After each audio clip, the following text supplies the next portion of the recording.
I'm going to get into my apology to Deion Sanders and the Colorado Buffaloes in just a second. I just want to give you a taste of my apology. They'll finish the season 8-4. They're going to lose 2 of their next 3 games. That's how my apology will begin. I'll explain it to you here in a second. But before I do that, I want to tell you all to make sure you're joining the Fearless Army by visiting fearlessmission.com, fearlessmission.com. Become a subscriber, join the mission, join the movement. Use the promo code FEARLESS40. You can save $40 on your yearly subscription. You get access to everything I'm doing, we're doing here at Fearless, everything the Blaze has going on.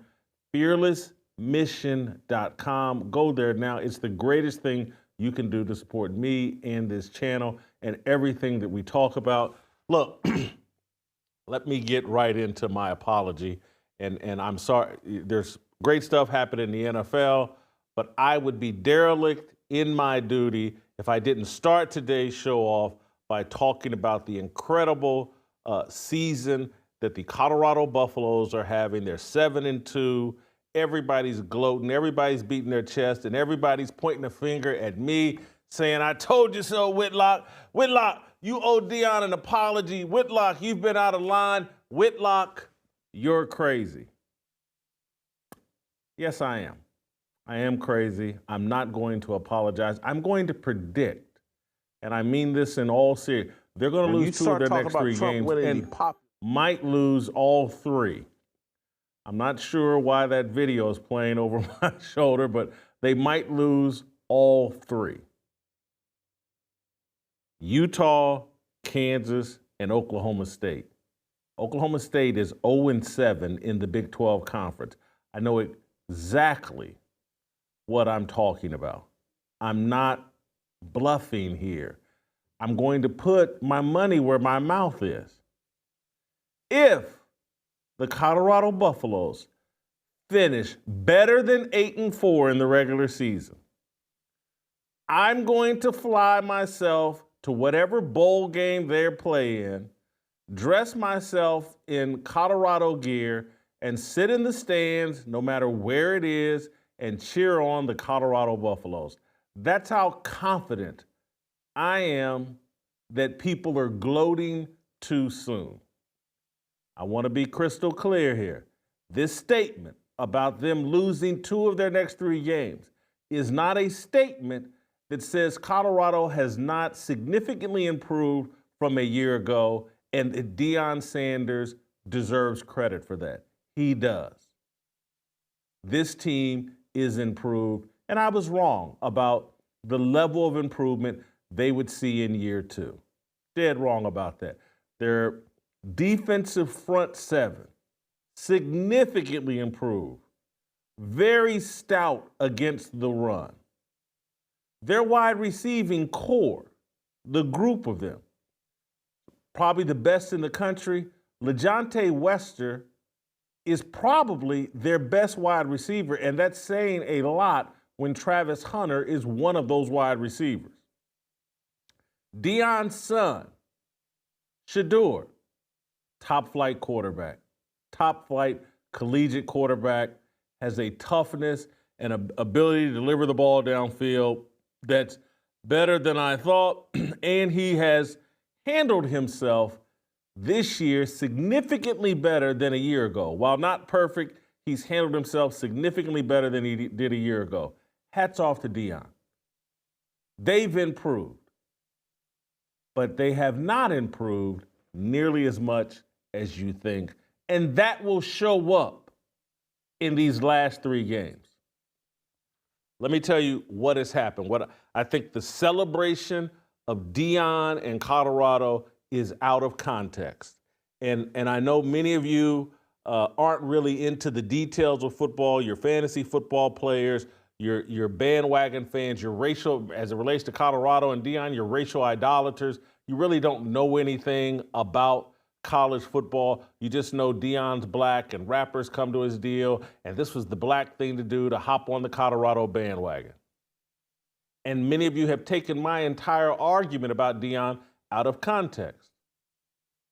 I don't like Deion's approach to coaching because he packages it and wraps it and sells it in a Christian package.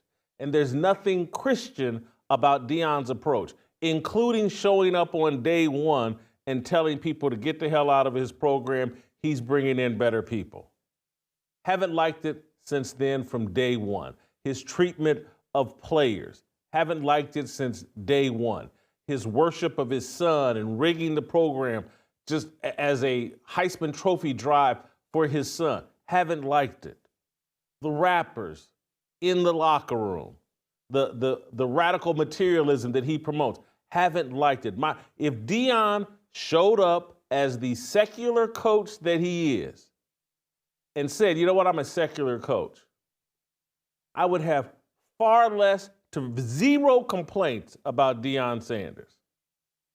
But I think his approach is unbiblical while pretending to be biblical, and it bothers me, and so I've criticized Deion Sanders. And I'll blame myself for underestimating the level of improvement that he would be able to pull off in this new era of name, image, and likeness and the transfer portal.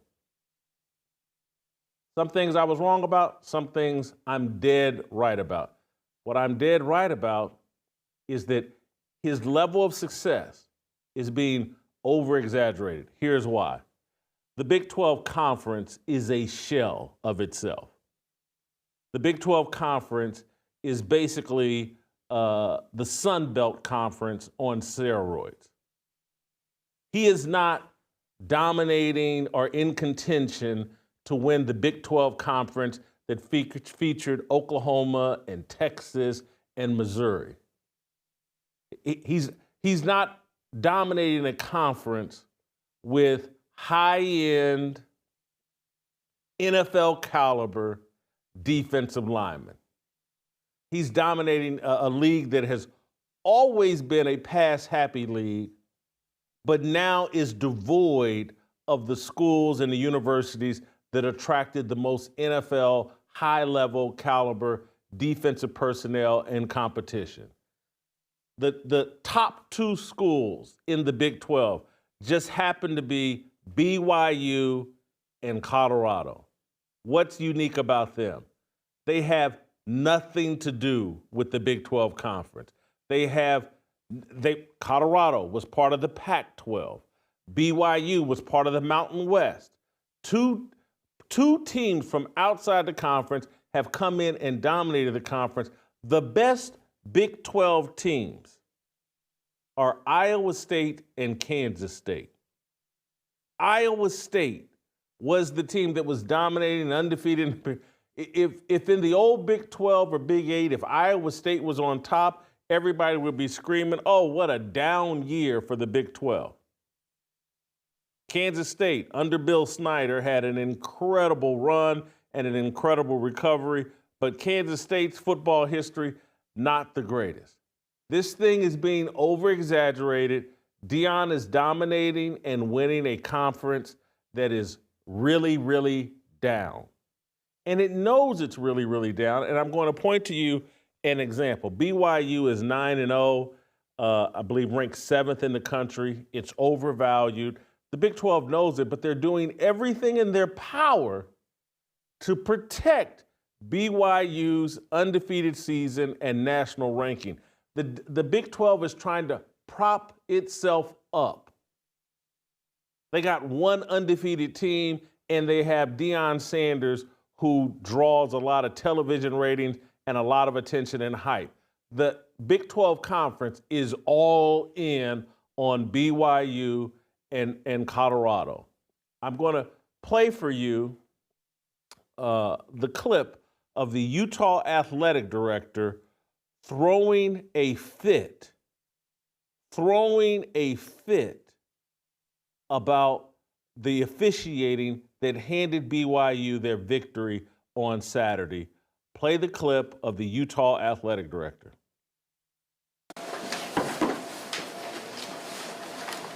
I've been an athletic director for 12 years. This game was absolutely stolen from us. We were excited about being in the Big 12, but tonight I am not. We won this game. Someone else stole it from us. Very disappointed. I will talk to the commissioner. This was not fair to our team. I'm disgusted by the professionalism of the officiating crew tonight. Thank you. That's the Utah athletic director, and he's justifiably, I didn't ask for this, I should have. I should have asked for the video of the pass interference call or the defensive holding call that handed BYU a second life on their game-winning drive. They get sacked on fourth down right at their goal line, and out of nowhere, there's this mystery defensive holding call or pass interference call on the outside. It's criminal what happened. It's criminal. And does anybody remember Mark Mangino Mark Mangino, when he's the head coach at Kansas, they were playing Texas, and they got screwed by officiating. I was at the game. I was at the post-game press conference when Mark Mangino was like, dollar signs.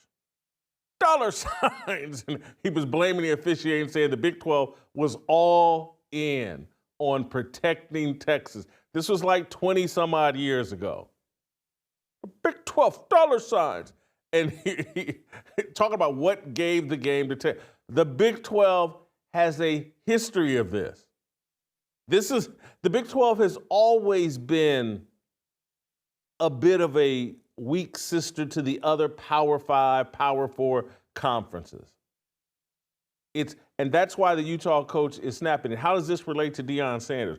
Because if you watched Colorado in their 41-27 victory over Texas Tech, like I did, you can see how the officials, the referees, managed that game. Is Colorado better than Texas Tech? Yes, they are. Was that game managed from an officiating perspective in a way that benefited Colorado? Yes, it was. This is what the Big 12 does. Has done, does, and is doing this year. They are protecting BYU and Colorado. Yeah, so I've already given Deion credit for improving his football team. They play the run really well defensively. Their receivers are outstanding. Shedeur delivers them the ball in a high-level way. Their offense makes more sense with the receiving talent that they have. Not taking that away. He's done more than what I expected. This whole thing about this revival and how incredible it is, it's exaggerated.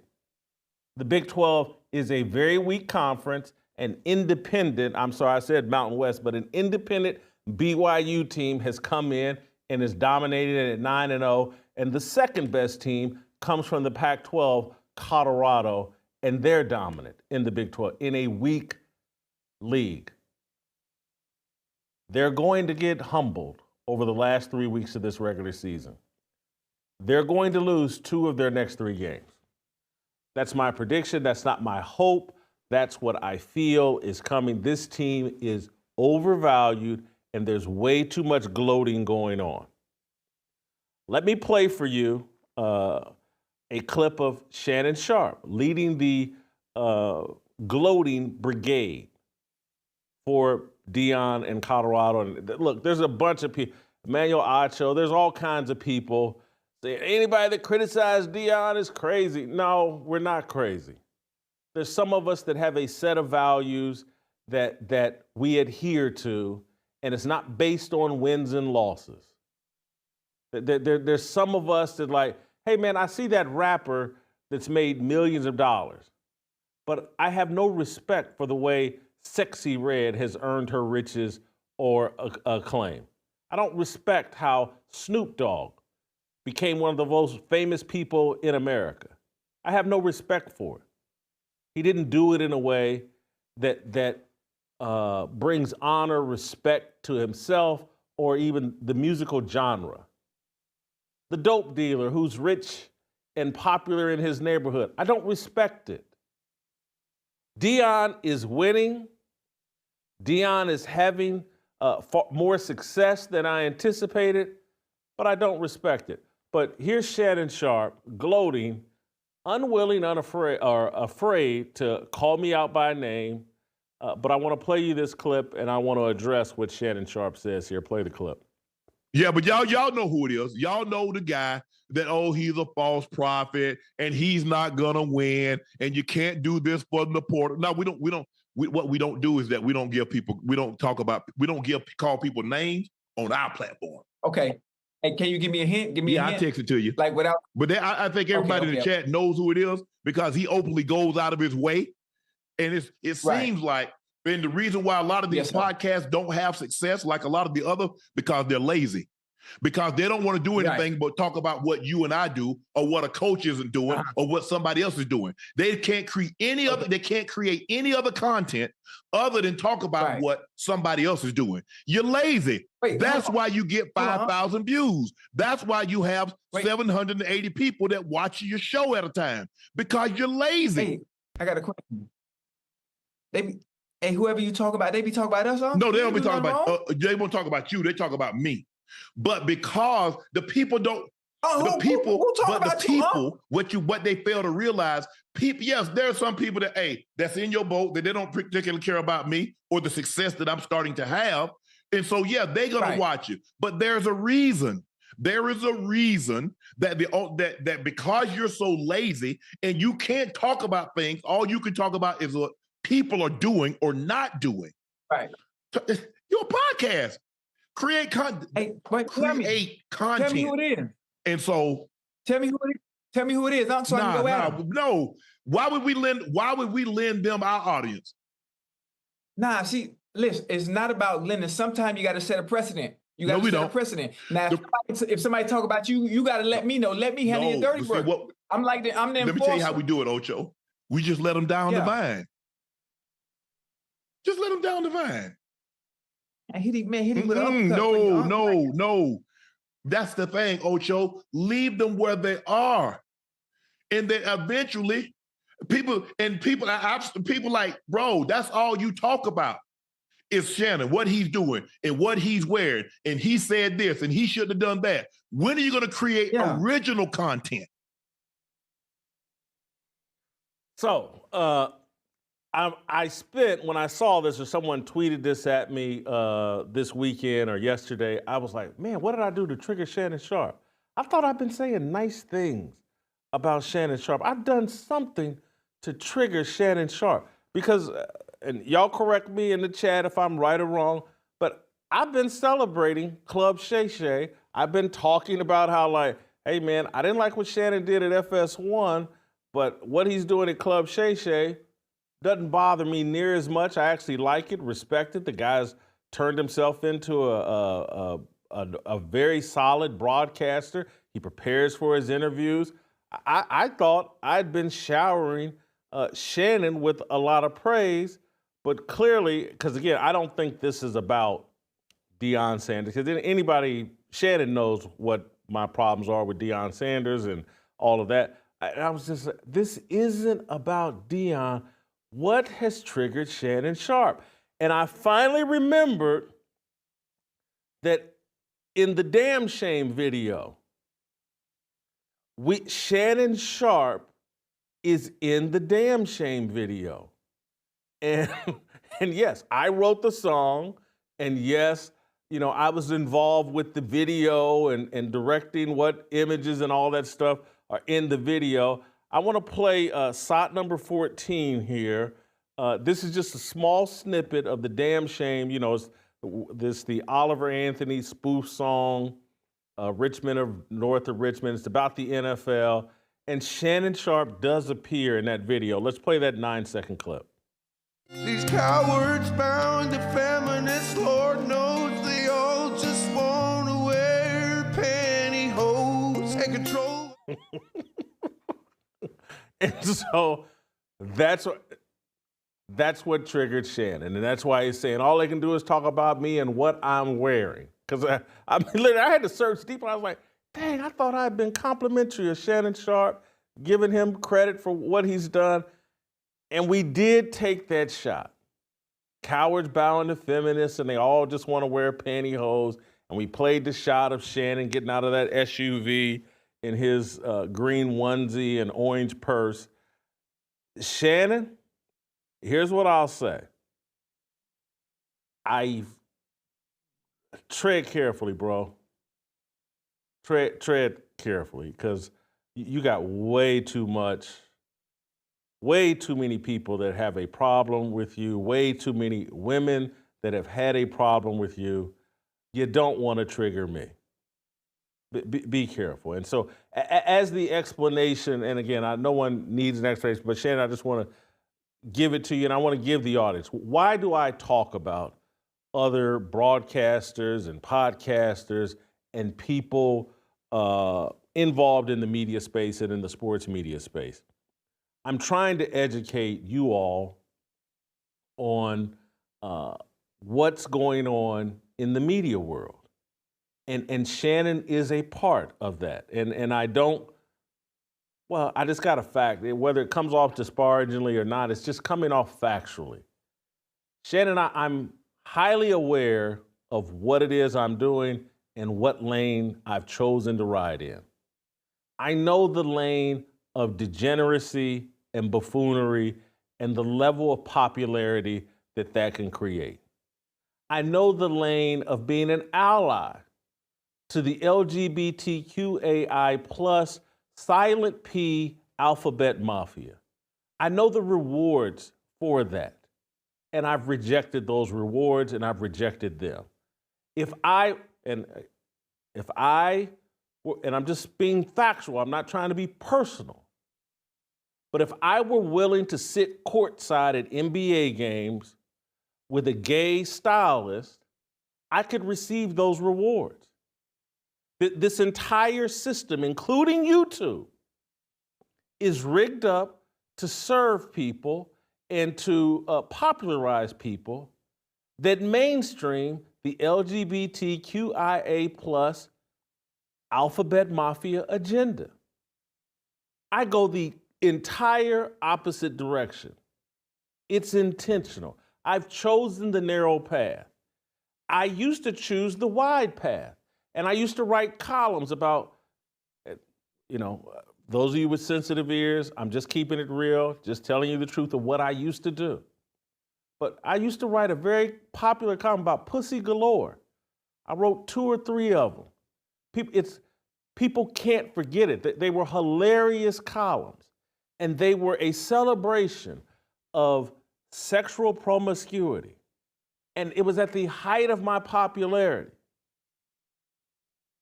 And I've chosen to go a different direction because I felt like that's the wrong direction. I don't want to be sending that message to young people. I don't want to be that kind of disobedient to God and biblical morality.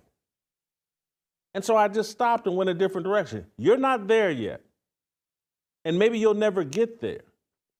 You want the rewards that come to those who promote degeneracy, promiscuity, homosexuality, transgenderism, racial idolatry. I don't. I don't think I'm better than you, Shannon. I really don't. I just think I have more conviction than you. And maybe I've learned harsher lessons than you have at this point. But yes, there are great rewards for partnering up with a gay stylist and sitting courtside with them and letting everybody know that you're sexually fluid. Great rewards for that. I'm not interested in them.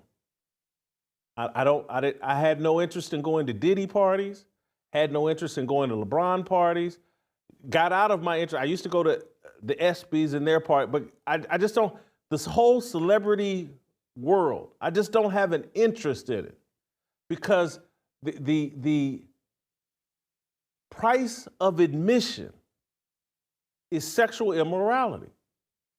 And I'm not saying that I'm the most sexually immoral person on the planet. I'm not. But there are lines that I have that I will not cross. And it doesn't matter what price tag or what the bag you get for wearing a bag and for feminizing yourself and going along with everything. I'm just not going to do it. This show's not going to do it. We're going to take the long road and hopefully appeal to people's good nature, biblical nature, and be rewarded in heaven or in this earth for taking a path that most will not take. I actually believe the things written in the Bible, and that it will be incredibly difficult for a rich man to make it into heaven. Better chance of a camel getting through the eye of a needle.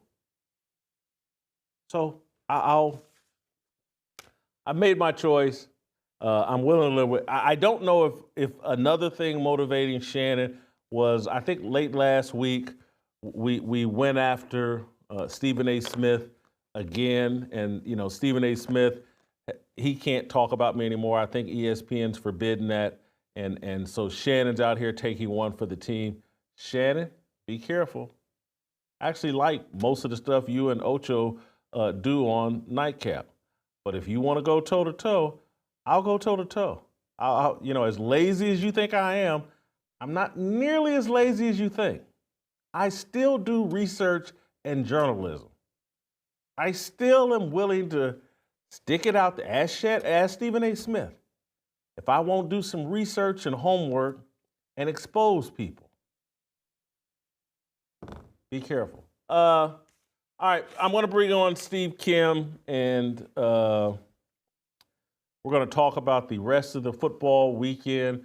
TJ Moe and Butter will join me. Before I do that, I want to talk to you guys about Hillsdale College. I'm tired of scrolling through shows on TV and finding nothing but the same mind-numbing content. You've probably been there too. Don't waste the precious little time you have with that nonsense. Instead, use that time to learn something new and inspiring. That's why I'm so excited that Hillsdale College is offering more than 40 free online courses in the most important and enduring subject. You can learn about the works of C.S. Lewis, the stories in the book of Genesis, the meaning of the U.S. Constitution, the rise and fall of the Roman Republic, or the history of ancient Christian church with Hillsdale College's online courses, all available for free.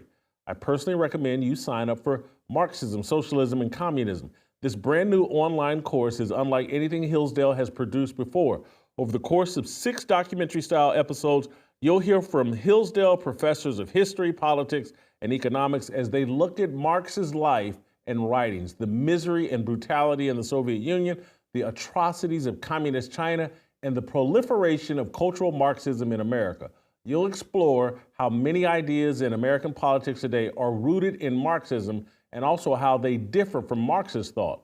It's vital that we take those ideas and historical figures seriously so that we can see the injustice and evil inherent in them and are better equipped to defend it. Start your free course, Marxism, Socialism, and Communism, today. Go right now to hillsdale.edu/fearless to enroll. There's no cost, and it's easy to get started. That's hillsdale.edu/fearless to register, hillsdale.edu/fearless. Steve Kim, Butter, TJ Moe, X.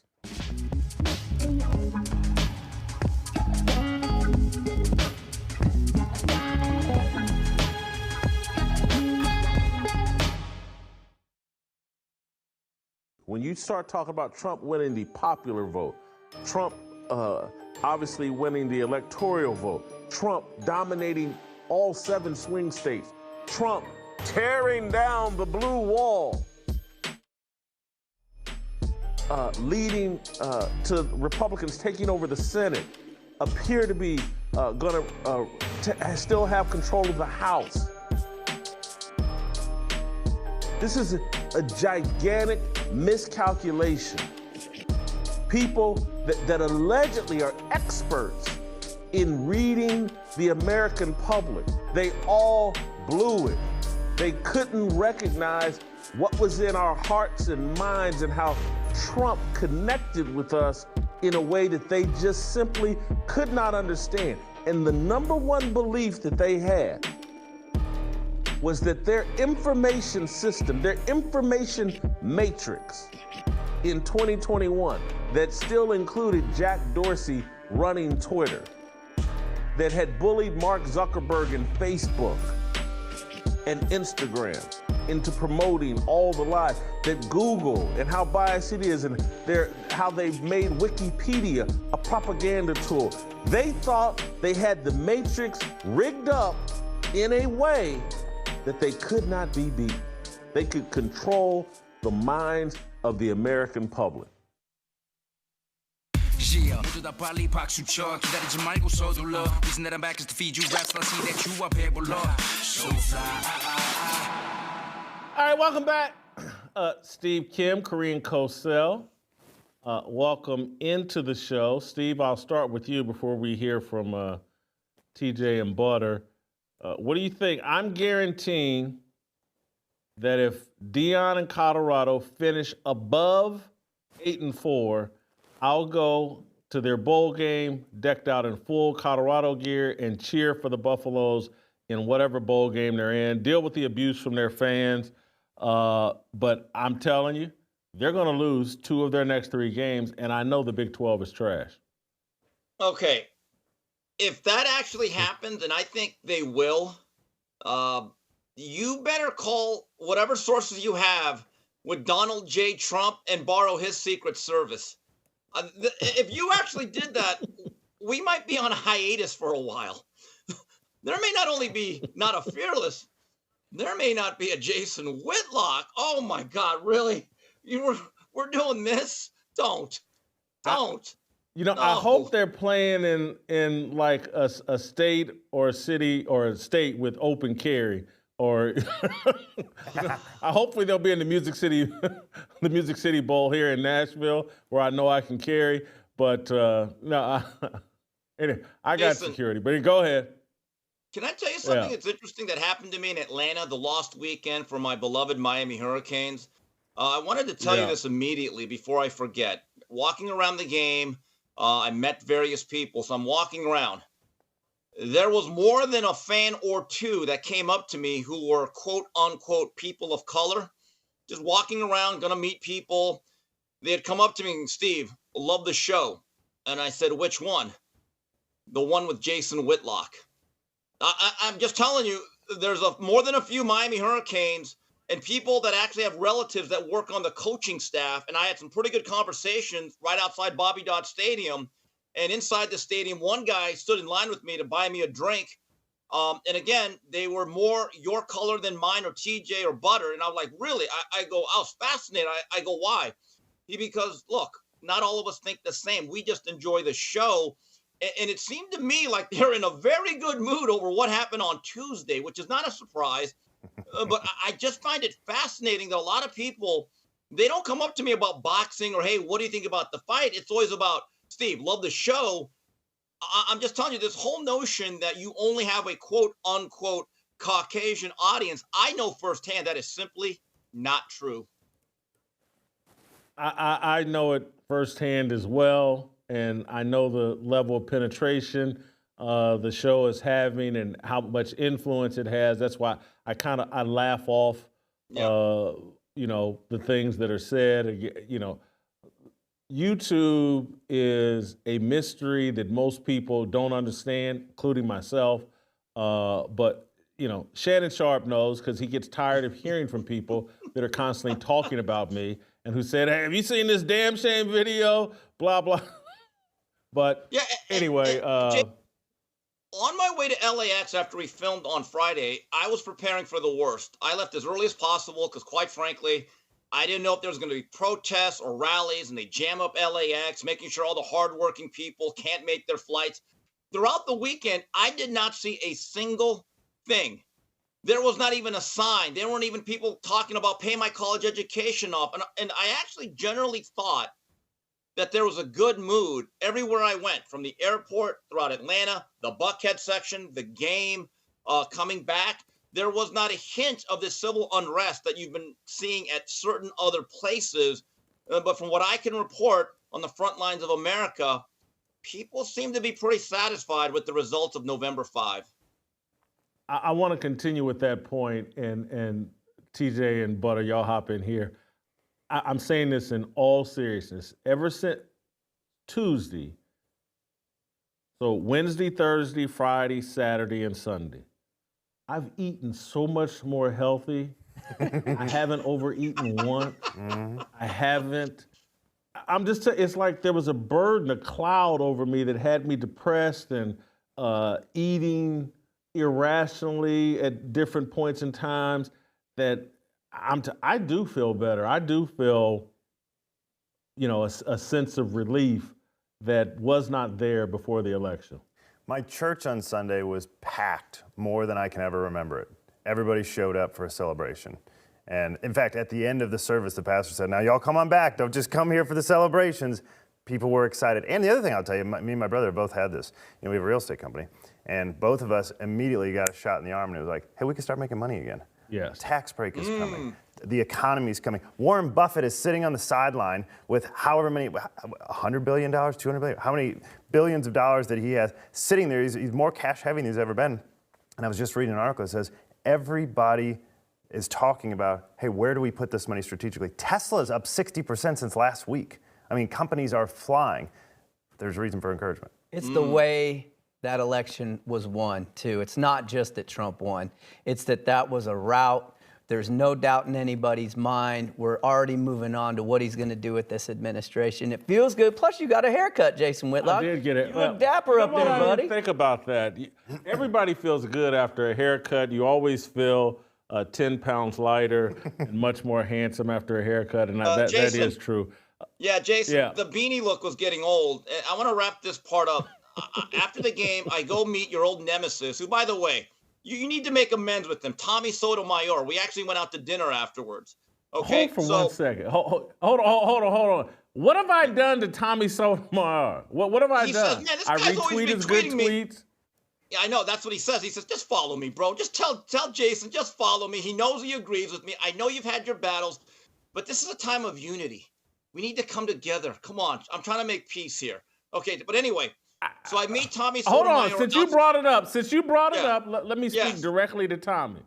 Yeah, Don't be a whiny little bee if I disagree with you and start whining and crying or whatever, and playing the victim. I got no problem with Tommy. I retweet his stuff, the stuff I find interesting. But if you want to come on and claim victimhood and somehow I've done you dirty, miss me with all that. I don't need that energy. All right. Yeah. All right. That went I saw the pictures of you and Tommy, and it put a smile on my face. It did.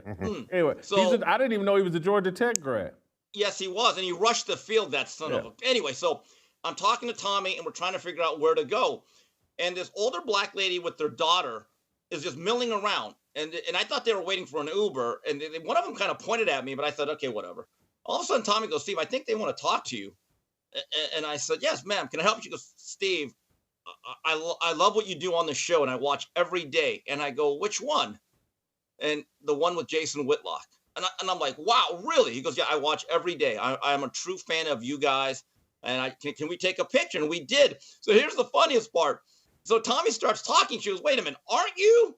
And Tommy goes, yeah, I'm Tommy Sotomayor. And she had this look like, I'm kind of a fan sometimes. It was one of the funniest things. There's even Tommy recognized it, you don't really like me all the time, do you? But I'm just telling you, Jason, that the reach of the show is growing, and it's not just towards one particular sect of people in America. That's all I'll say. Yeah. So quit asking people which one when you already know the answer. But Coach JB gets love too. Coach JB gets love. One of the players' parents said they watch us every day, or Tuesday and Thursday. All right, let's get going. Jason, we did not hit enough on, you're going to end up at Colorado's bowl game here wearing all Colorado gear. Utah's lost 5 straight. Oklahoma State's lost 7 straight. Kansas has 3 wins, one of which is against my Lindenwood Lions in St. Charles, Missouri, a Division II program. You think they're going to lose 2? That's 12 straight losses? They could lose all 3. They're going to lose 2 of the 3. Utah has a very good defense. That's going to be a low-scoring game this weekend. Utah's going to pull the upset. And then Kansas that's, I believe, at Kansas. Kansas will win that game. And then Oklahoma State will be a toss-up. Well, so to be clear, they have to lose at least 2 of these. Yeah, 2 of these 3 for me to win the bet. Jason, keep this in mind. Utah looks like a deflated team since Cam Rising has gone Seabiscuit. They took him to the glue factory. It looks like they've kind of checked down on the season. The game with Kansas. They would have beat BYU. I'm with you. They would have beat BYU. Right, but okay, let me make the point about the Kansas Jayhawks, who I like. They've lost a lot of one-possession games. Now, I don't know how much it's going to factor in, but Jason, TJ, did you know that game's actually at Arrowhead Stadium? Because Kansas is rebuilding their old stadium into a new one, so I don't know how much of a true home field advantage it's going to be. And in terms of the Big 12, I believe Colorado is a very good, solid, workmanlike team. And with all that speed on the outside and a premier college quarterback, most of these Big 12 defenses are going to have a hard time corralling them under 30 to 35 points. I think they've actually developed into a really legitimate top 25 squad. I think they are in the 25 to 35 range. I have no problem with them being ranked in the top 20 right now. It makes sense based on their record. I think they're significantly improved in ways that I'd never imagined. They have a toughness defensively that I did not think was possible, and they have a wide receiving core that I have bought the hype on. It's a really, really good, and they got a quarterback that can get them the ball. Here's my analogy for who Colorado is. Steve, you remember Andre Ware and David Klingler at Houston? Houston. Yeah. That's who Colorado is, and I'm convinced that Shedeur Sanders, when he gets to the NFL and has to deal with consistent pass rush problems, he's not going to be that good. And he give him a clean pocket, and he's tremendous. But if he has to deal with consistent pressure, he holds the ball too long, he takes horrible sacks, and that's it's going to get exposed. And if not, I'm confident that it's going to get exposed over these next 3 weeks. But if it doesn't, and they somehow make it to the playoff, well, I don't think they'll beat BYU. BYU's got a good enough defensive line that it just won't be a problem. I'm giving them credit. I think Deion Sanders has proven he's a legitimate college coach, and he's hired very good assistants. He's acquired very good players with this new transfer portal. But if we were in the old system, he would have got exposed a long time ago. But we're not in the old system. Let me deal with the reality. He's proven himself to be a legitimate Division I football coach. Hats off to him. They're going to lose 2 of their next 3 games. Let me move on.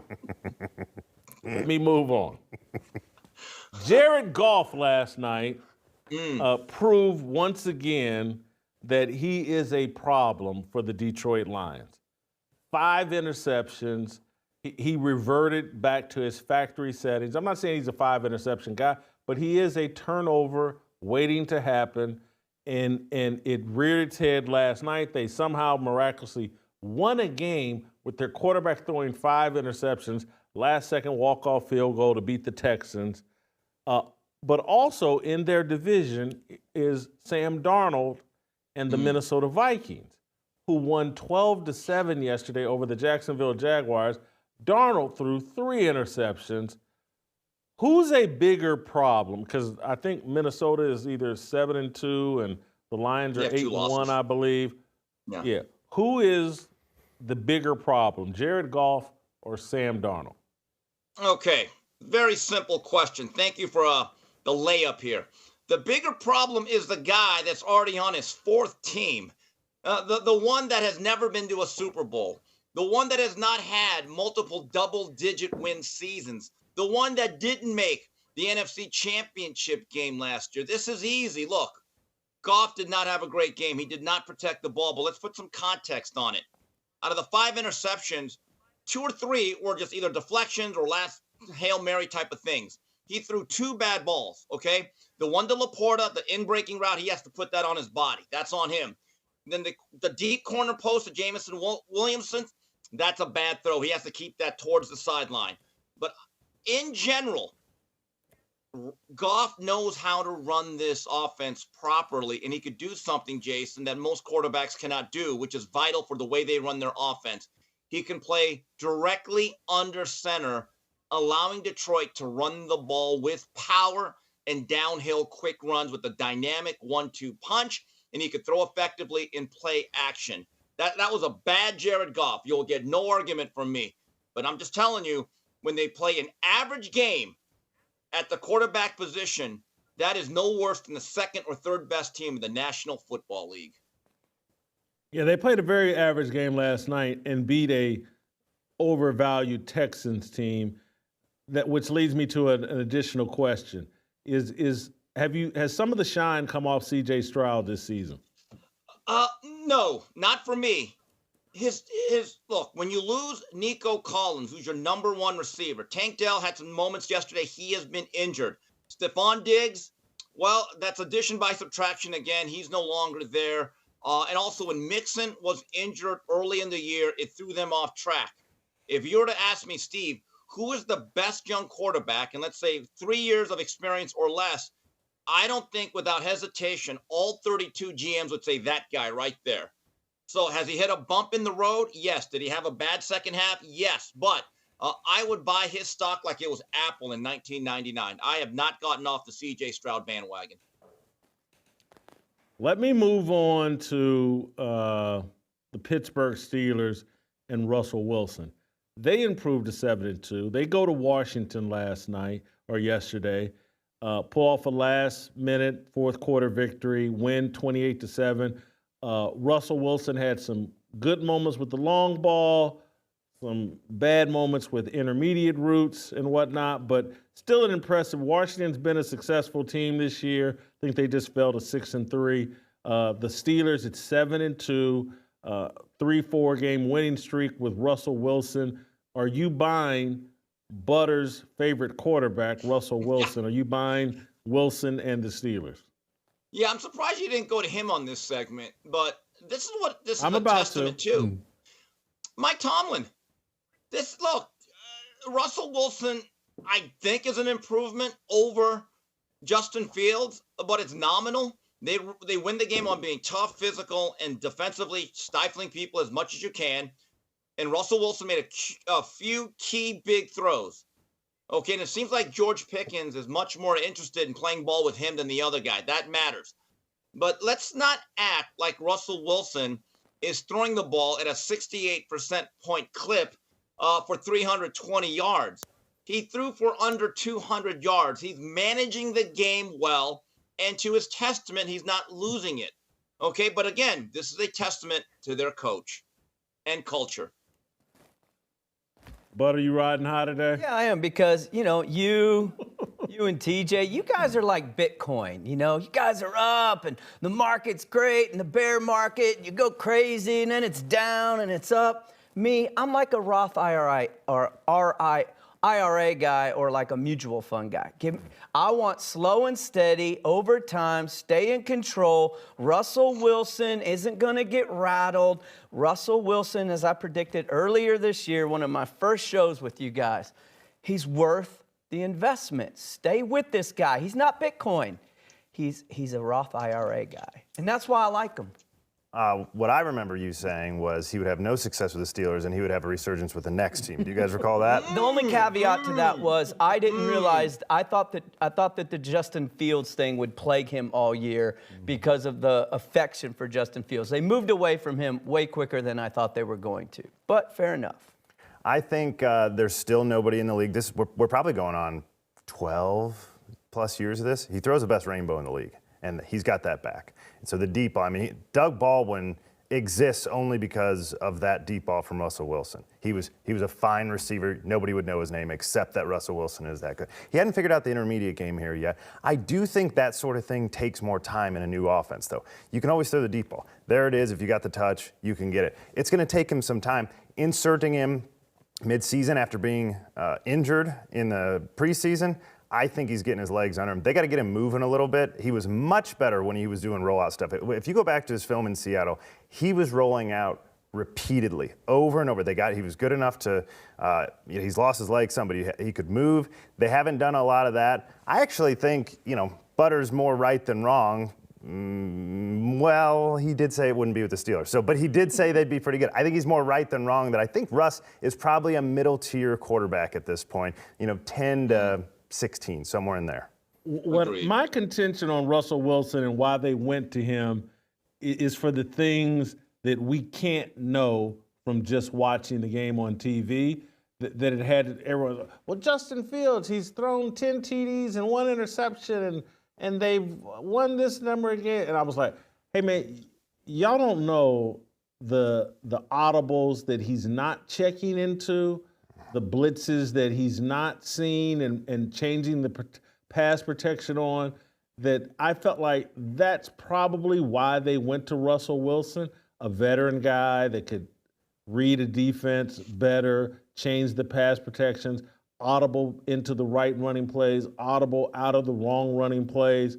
It was the things you couldn't see that made me think this is why they're doing it. And that's probably why they're good with him going 14 of 28 and just, being serviceable while hitting the deep balls. And they're hoping that as the season progresses, he gets better. Look, they have enough defense with TJ Watt and the rest of that crew that they will be a threat against any team. And if Russell Wilson catches lightning in a bottle, then they could be a real problem for most teams in the AFC. And I say that while moving on to this topic, Steve, I'm starting to grow very, very concerned about the Kansas City Chiefs.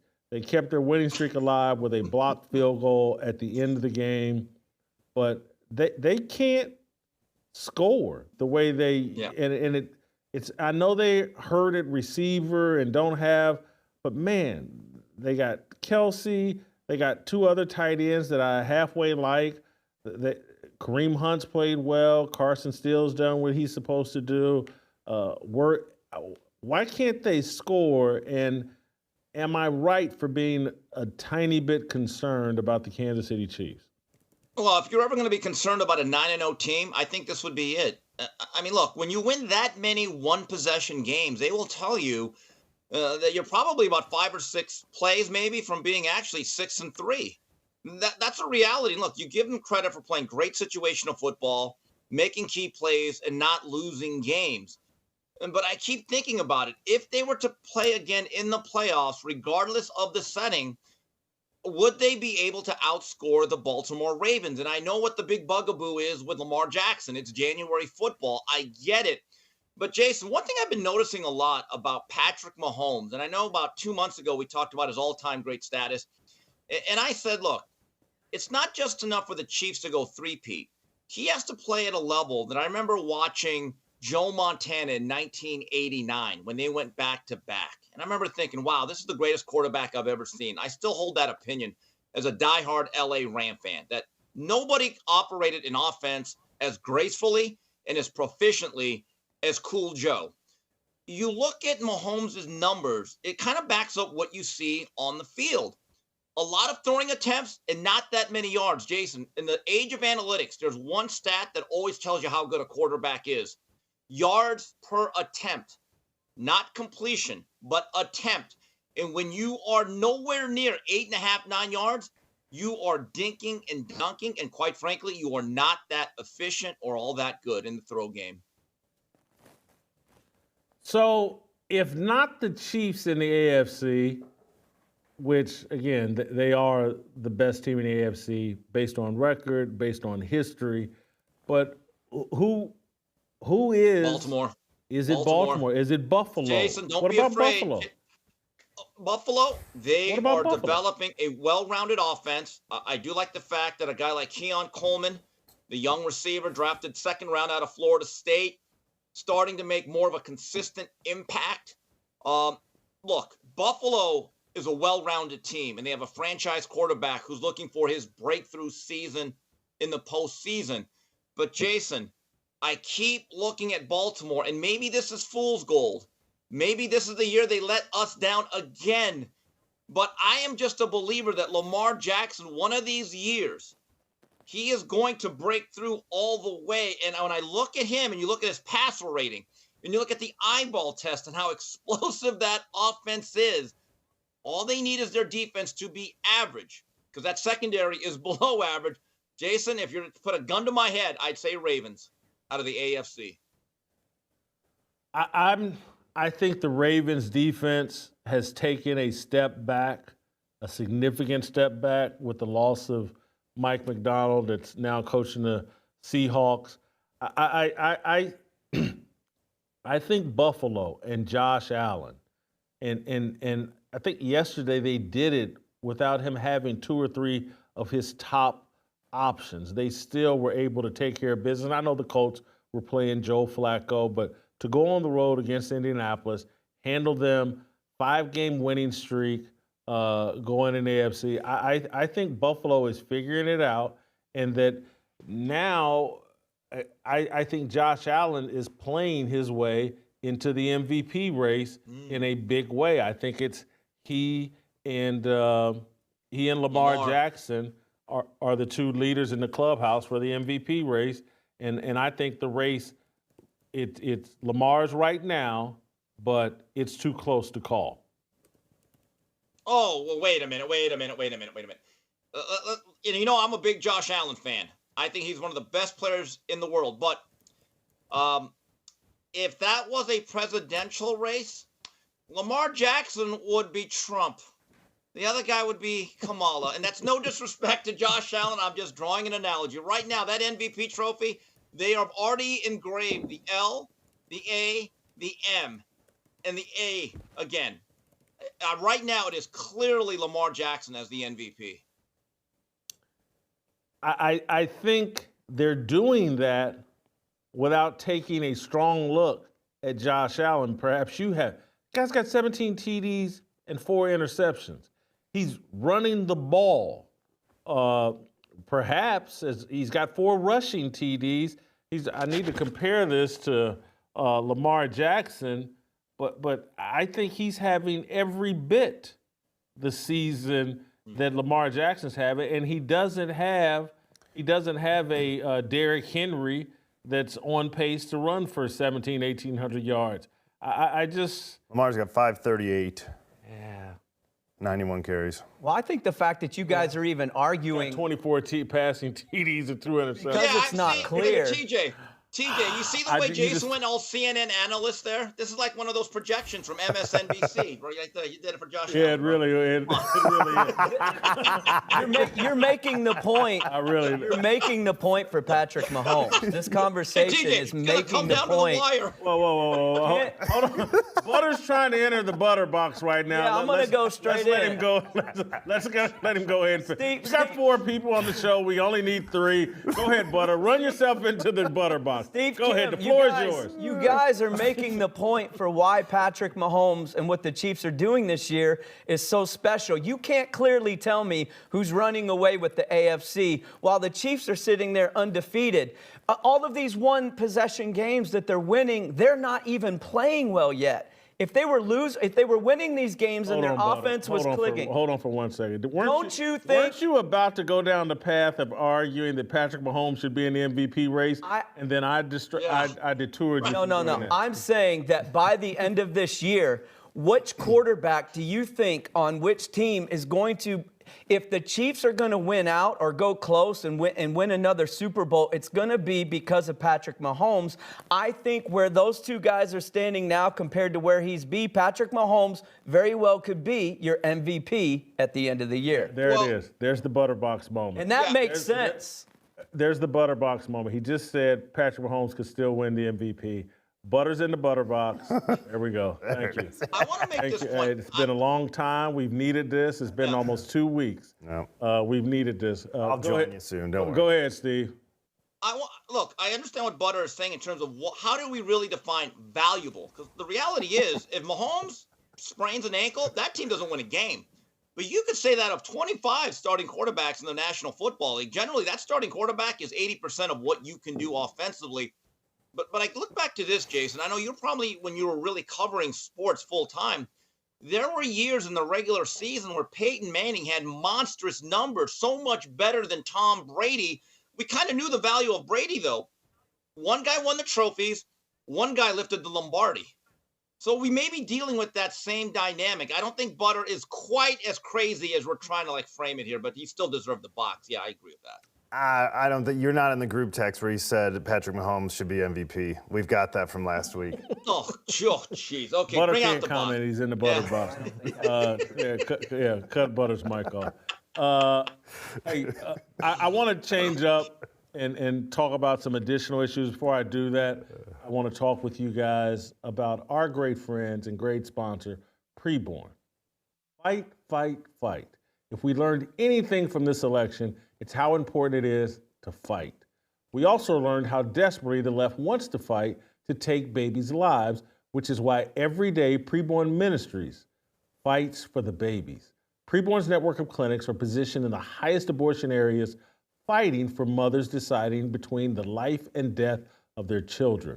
Preborn welcomes these women with God's love and offers them a free ultrasound to introduce their precious baby and hear the beautiful heartbeat. This amazing encounter gives her baby a fighting chance, and the majority of time, she will choose life.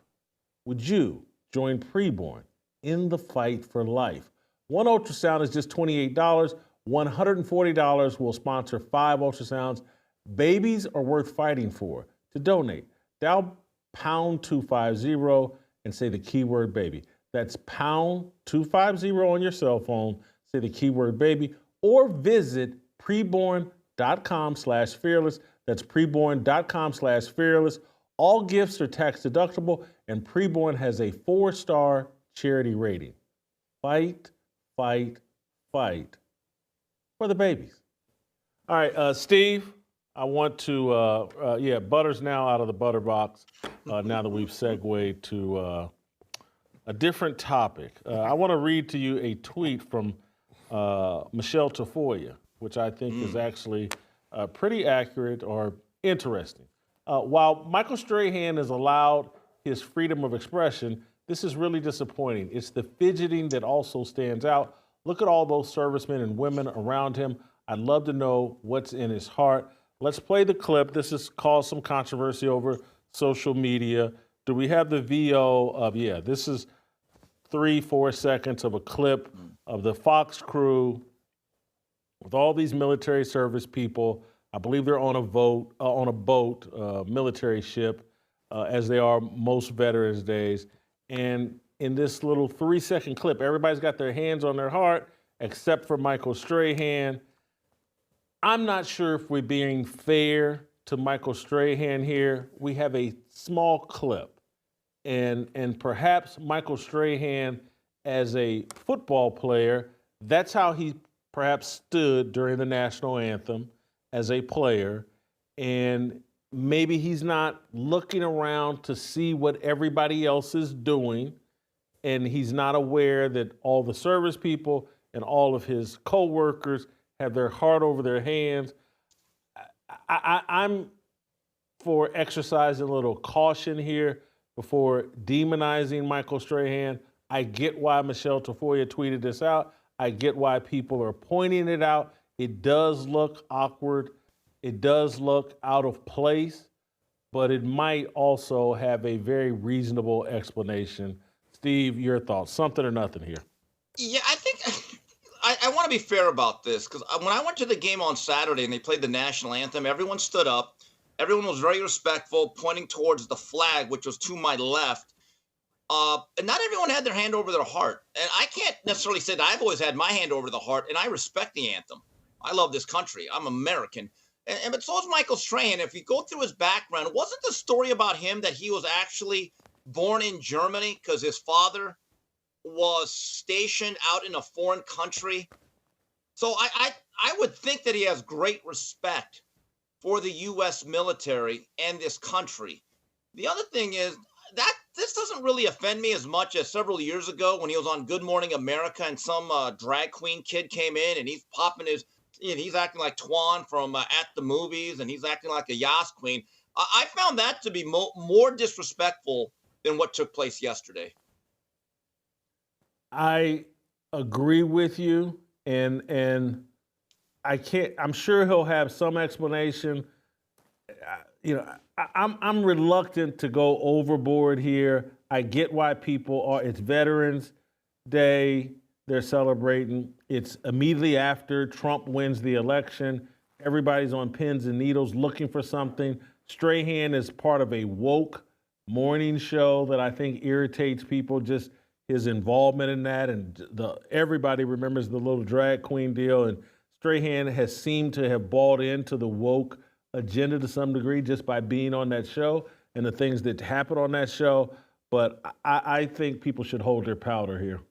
I totally agree. I do think he's on record saying he would have taken a knee with Colin Kaepernick. He said this in 2018. So you can forgive the people who are looking at Michael Strahan wondering if he's going to do something because he's already on the record saying, hey, he's protesting injustice. Now, Steve is right. He does come from a military family. So I do think you'd be hard-pressed to think a guy coming from a military family on a ship with veterans on Veterans Day would do that on purpose. I don't see it. And I do think there's a lot of people that we should be very careful on the right here about going overboard in this sort of thing, because everybody on the left will see, this is what happens when the right finally gets some power. You can't even stand the wrong way or they're trying to throw you back. You do it exactly the way we want you to do it.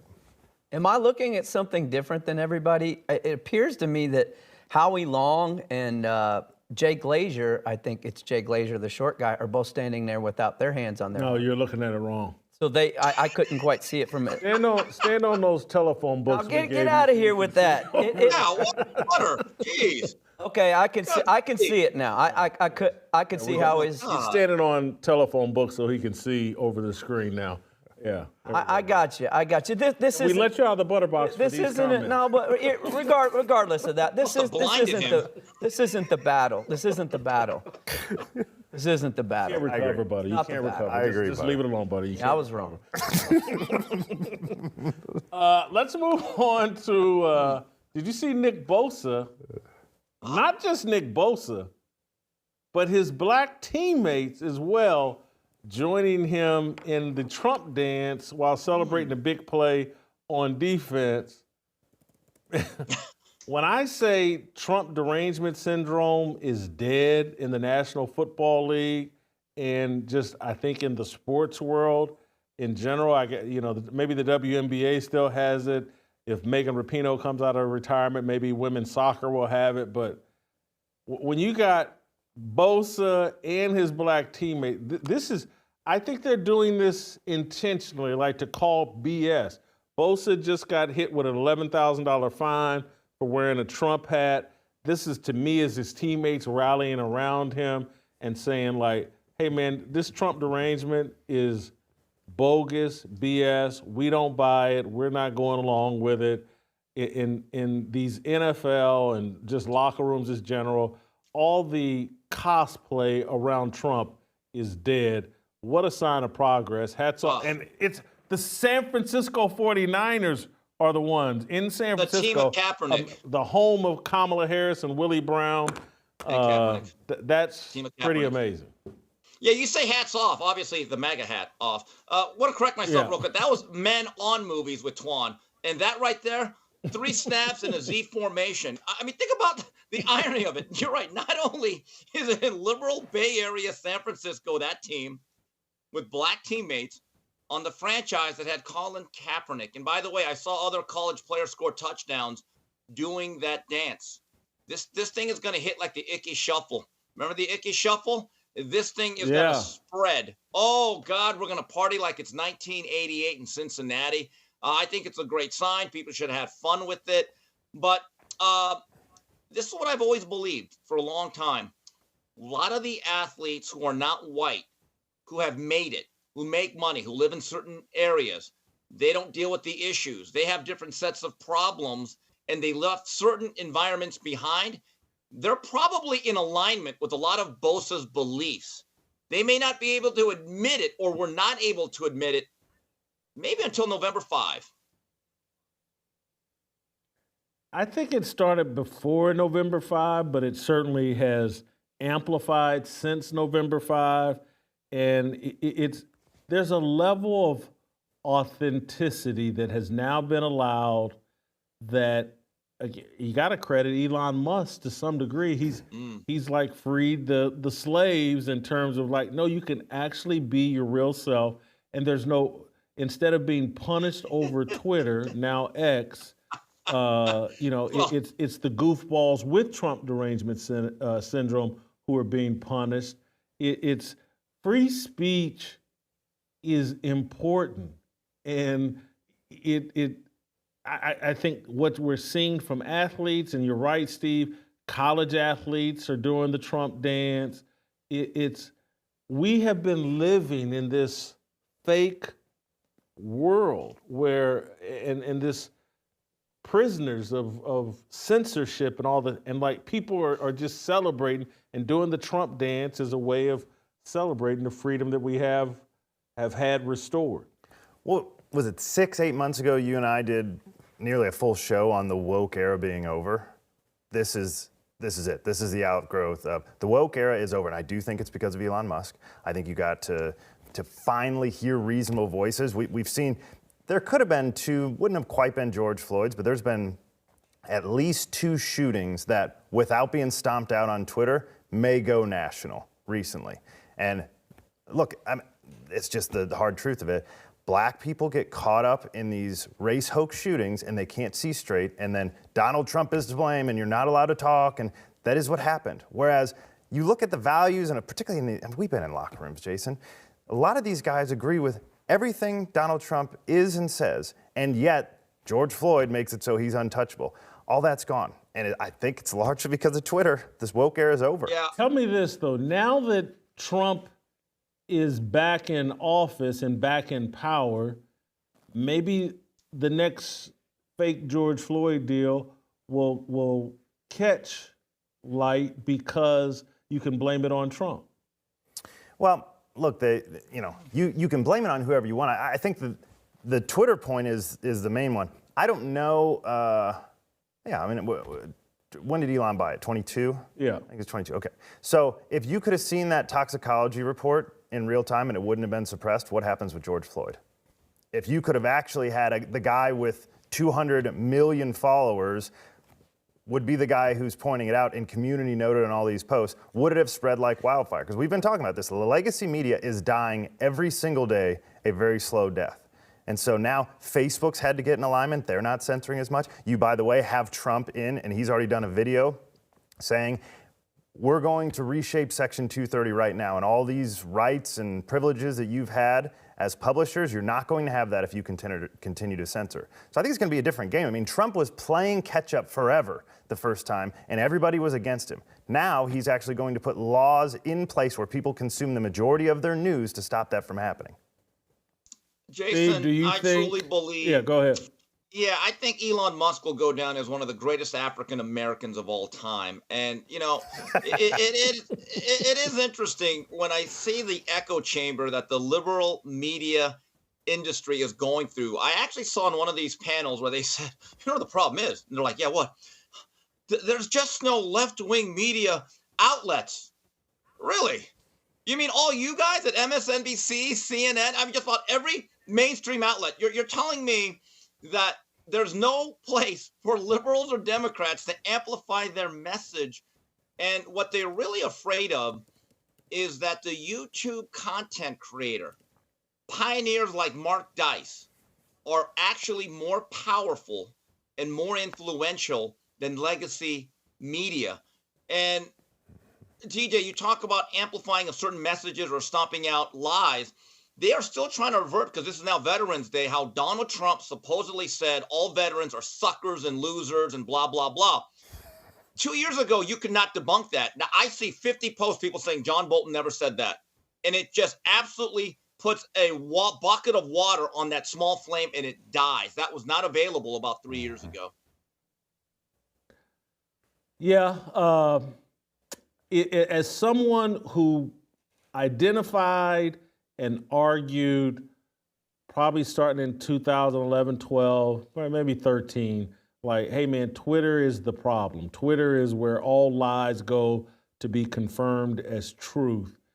It's glorious. The domino effect, the repercussions of Elon Musk taking over Twitter and changing its direction, it's incredible. That it's exactly what I thought. I remember I put out that video about Colin Kaepernick and which world do you live in, the real world or this matrix that they built over social media. And in this matrix, you know, black men are just getting shot at an incredible rate by the police, but in real life, it's just not happening. And we have returned to that level of sanity. And maybe that's what I hope people just realize how valuable freedom is, because the left has been arguing trade freedom for safety. That has been their argument for the last decade, or if not longer. You know, in order to be, oh my God, you might get offended if you hear someone say this or say that. And if you get offended, you could die. That it's an incurable disease. It's just like cancer. You're offended. And we're finally getting back to, sticks and stones may break my bones, but words will never harm me. And that has allowed people to be themselves. And we do have Elon Musk to thank for it. I don't know if they have a solution to send it back the other way. This whole conversation reminds me, and I want to tell you guys, we're not going to discuss it on this show. We may discuss it later this week, but I just wrote a whole column about using racism as a way to police human thought and human actions, and how that's what this election really signified, is that people are done and don't care about being called racist or Uncle Toms or whatever, and that's. I don't want to blow the whole thing. I think tomorrow or Wednesday we'll talk about this column that I wrote and its impact and just why the election transpired the way that it did. And it's white women in particular that have said, you know what, I'm not going to accept you calling my son that I birthed, nurtured, and developed. You're not going to call him racist. You're not going to smear his reputation based on his skin color. And I'm telling you, Elon paved the way for women to have that type of courage. And I'm rambling and going off on a tangent. Let's stay on track here. Steve, did you see Deebo Samuel? He pushed the long snapper on the sidelines. Oh, the 49ers missed. Okay. The 49ers the most missed a noteworthy bunch of thing. Yeah, I mean. Yeah, he put. Okay. This is a very weak move. You pick on the long snapper and the kicker? Really? Do you think and yes, they're having a bad game and they've missed some field goals and it could cost them the game, but you punk the long snapper and the kicker? I think this is a horrible look. It is, but it's football. But Jason, when I think of Deebo Samuel yesterday, that's what you think of. That. You know, you're not talking about the walk into the locker room. Really? Wow, you disappoint me, Whitlock. You've gotten soft here. I know we won the election, but Jason, there's another story with Deebo Samuel that needs to be talked about. You didn't see what he wore coming in there? Okay, fine. All right. But anyway. Yeah, I did. Yeah. I did. I Mm-hmm. thought you were talking about post game. Yes, I did see Deebo Samuel walk into the locker room. Yeah. And again, that's a weak move, and what he did on the sideline's a weak move. All these fake tough guys, when that's the way you walked into the locker room, it's doing too much. Anyway, your thought. All right, which one's the worst look here? The walk into the locker room? That one. Yeah. That one, because he actually made that decision with the clear head and being rational. Him pushing a field goal kicker and who's ever involved in that special teams operation, that's done out of frustration. Right. I think he missed 3 field goals, Jake Moody. I'm getting hit. and I'm going through 50 car crashes every play, getting CTE for the future, and you miss 3 field goals and going to cost me. Yeah, I might react that way too. I actually kind of understand it. I'm not condoning it, but as Chris Rock once said, but I understand. Just saying. This is, what sort of blackmail do you have to have on somebody to get them to dress like this?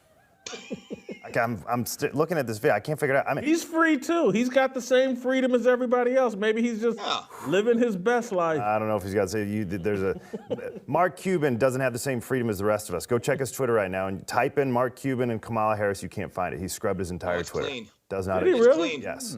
There are people who are blackmailed in this country and they dress like this. Yeah. They scrubbed it. Hold on. Did he really scrub his? Yes. Mark Cuban scrubbed? Scrubbed the whole thing. It's gone. I had no idea. He went Joseph Stalin. He just scrubbed it. Like it didn't even matter. And then now there are murals, Jason. Memory hold. Not all of his tweets. Just Kamala. Just Kamala. When did this happen? The last 2 days. Yesterday. This weekend. Holy, that's the worst look I've heard. Absolutely. Oh my. He doesn't believe a word. As I'm telling you, there are people in this country that are blackmailed, and they're the ones dressing like this and tweeting like Mark Cuban. How is that? Are people talking about this on Twitter? The Mark Cuban? I missed it. Yes. Yeah. Jason, you know what they're calling it, right? What Mark Cuban's doing? Unburdening himself. Just unburdening himself. That's all. That's all. That is incredible. I don't know. He had just about Jason, turned into Rachel Maddow, too. Did you see him there at the end? Yeah, the glasses. The black glasses and the permed hair. No, he totally destroyed his masculinity and reputation as a man, and totally eviscerated it. And now, when they lose the election, he scrubs the. Well, and he made the big mistake of saying Trump doesn't have strong, powerful women against him, and the Kamala Harris campaign hates him for that because it sort of rallied all of the women on the other side. That was right before the Megyn Kelly speech. He's like, let me show you a strong, intelligent woman, and I'm backing down Trump. So he shut up real quick after that. I think he took a big check too. I mean, you don't raise $1 billion and then go $20 million in debt without paying all of these celebrities. Oprah got, they're saying, $1 million check. I mean, they were paying all of these celebrity endorsements came with a really big check. I think Mark Cuban was a combination of blackmail and a big check, and he doesn't want anything to do with it now. I wonder what D.L. Hughley and Plies and Luther Campbell. They haven't been seen since. Well, hold on. They're harder to find right now than Osama bin Laden for about 15 years. Here's the other thing, TJ, that I love. They are already painting over murals of Kamala Harris. It's nice to see they're cleaning up the graffiti and beautifying cities. See, the Trump effect's already in action, guys. It's happening fast. Mark Cuban put out an excuse. Mark Cuban on deleted tweets. I've always gone back and deleted tweets for years. Same with 2020 election, 2016 election. Same with other stuff. You can use the Wayback Machine if you really want to see them. Unbelievable. This guy, he transgendered himself. He cut his own balls off. Yes, he did. He became a liability to that whole offense. He was not good for her down the stretch. Did y'all wait, Butter, did you wait, Deebo Samuels, worst look walking into the stadium or worst look on the sideline shoving? I'd say walking in, because I kind of like the on-the-field stuff a little bit. I like teams that are, well, we didn't see what happened before it. I mean, the guy missed the kick is what happened. He missed more than one, Jason. I like that about my football players. He missed 3. He missed more than one. That was the problem. The guy just came off IR. So the kicker just came off IR, had an ankle sprain or something, and missed 3 kicks. By the way, he kicked the game winner. By about an inch, he got it inside the right upright. And so you went over and picked a fight with the guy coming off IR, having a lower leg injury, and he's the kicker, and you're upset with the long snapper. I don't know what he said, but I liked it. Everybody knows the long snapper and the kicker, no one's fighting them. No one. I asked TJ 2 days ago if there was anybody he played in the NFL with that was my size, and he said no, and then he did bring up one kicker. So I don't mind the fact that these guys are getting picked on. They're just not the same level, I guess. I don't shouldn't pick on them, though. That's the So point. you That's like why you me shouldn't picking pick on him. you on this show? I'm saying you got this is what football is. They You know what? Butters just had a bad day. He's in a slump right now. Let's put him back in the butter box. Put him back in the butter box. Uh-oh. Back in the butter Too box. late. Yeah, back in the butter box. He's had a bad day. I can't. Everybody go. You're like the Bronny James right now. You're our G League. Speaking of Bronny James, did you see Bronny's not traveling with his G League team, Steve? He only plays home games, and then when they go on the road, he goes on the Lakers roster. And he had his G League debut. He scored 6 points, 5 turnovers, 2 of 10 from the field, 0 of 5 from three-point range. It was quite the debut in the G League, but after that incredible performance, he went right back on the Lakers roster, and they won in a blowout, I believe, last night, and Bronny got 2 minutes, didn't do anything, picked up a personal foul.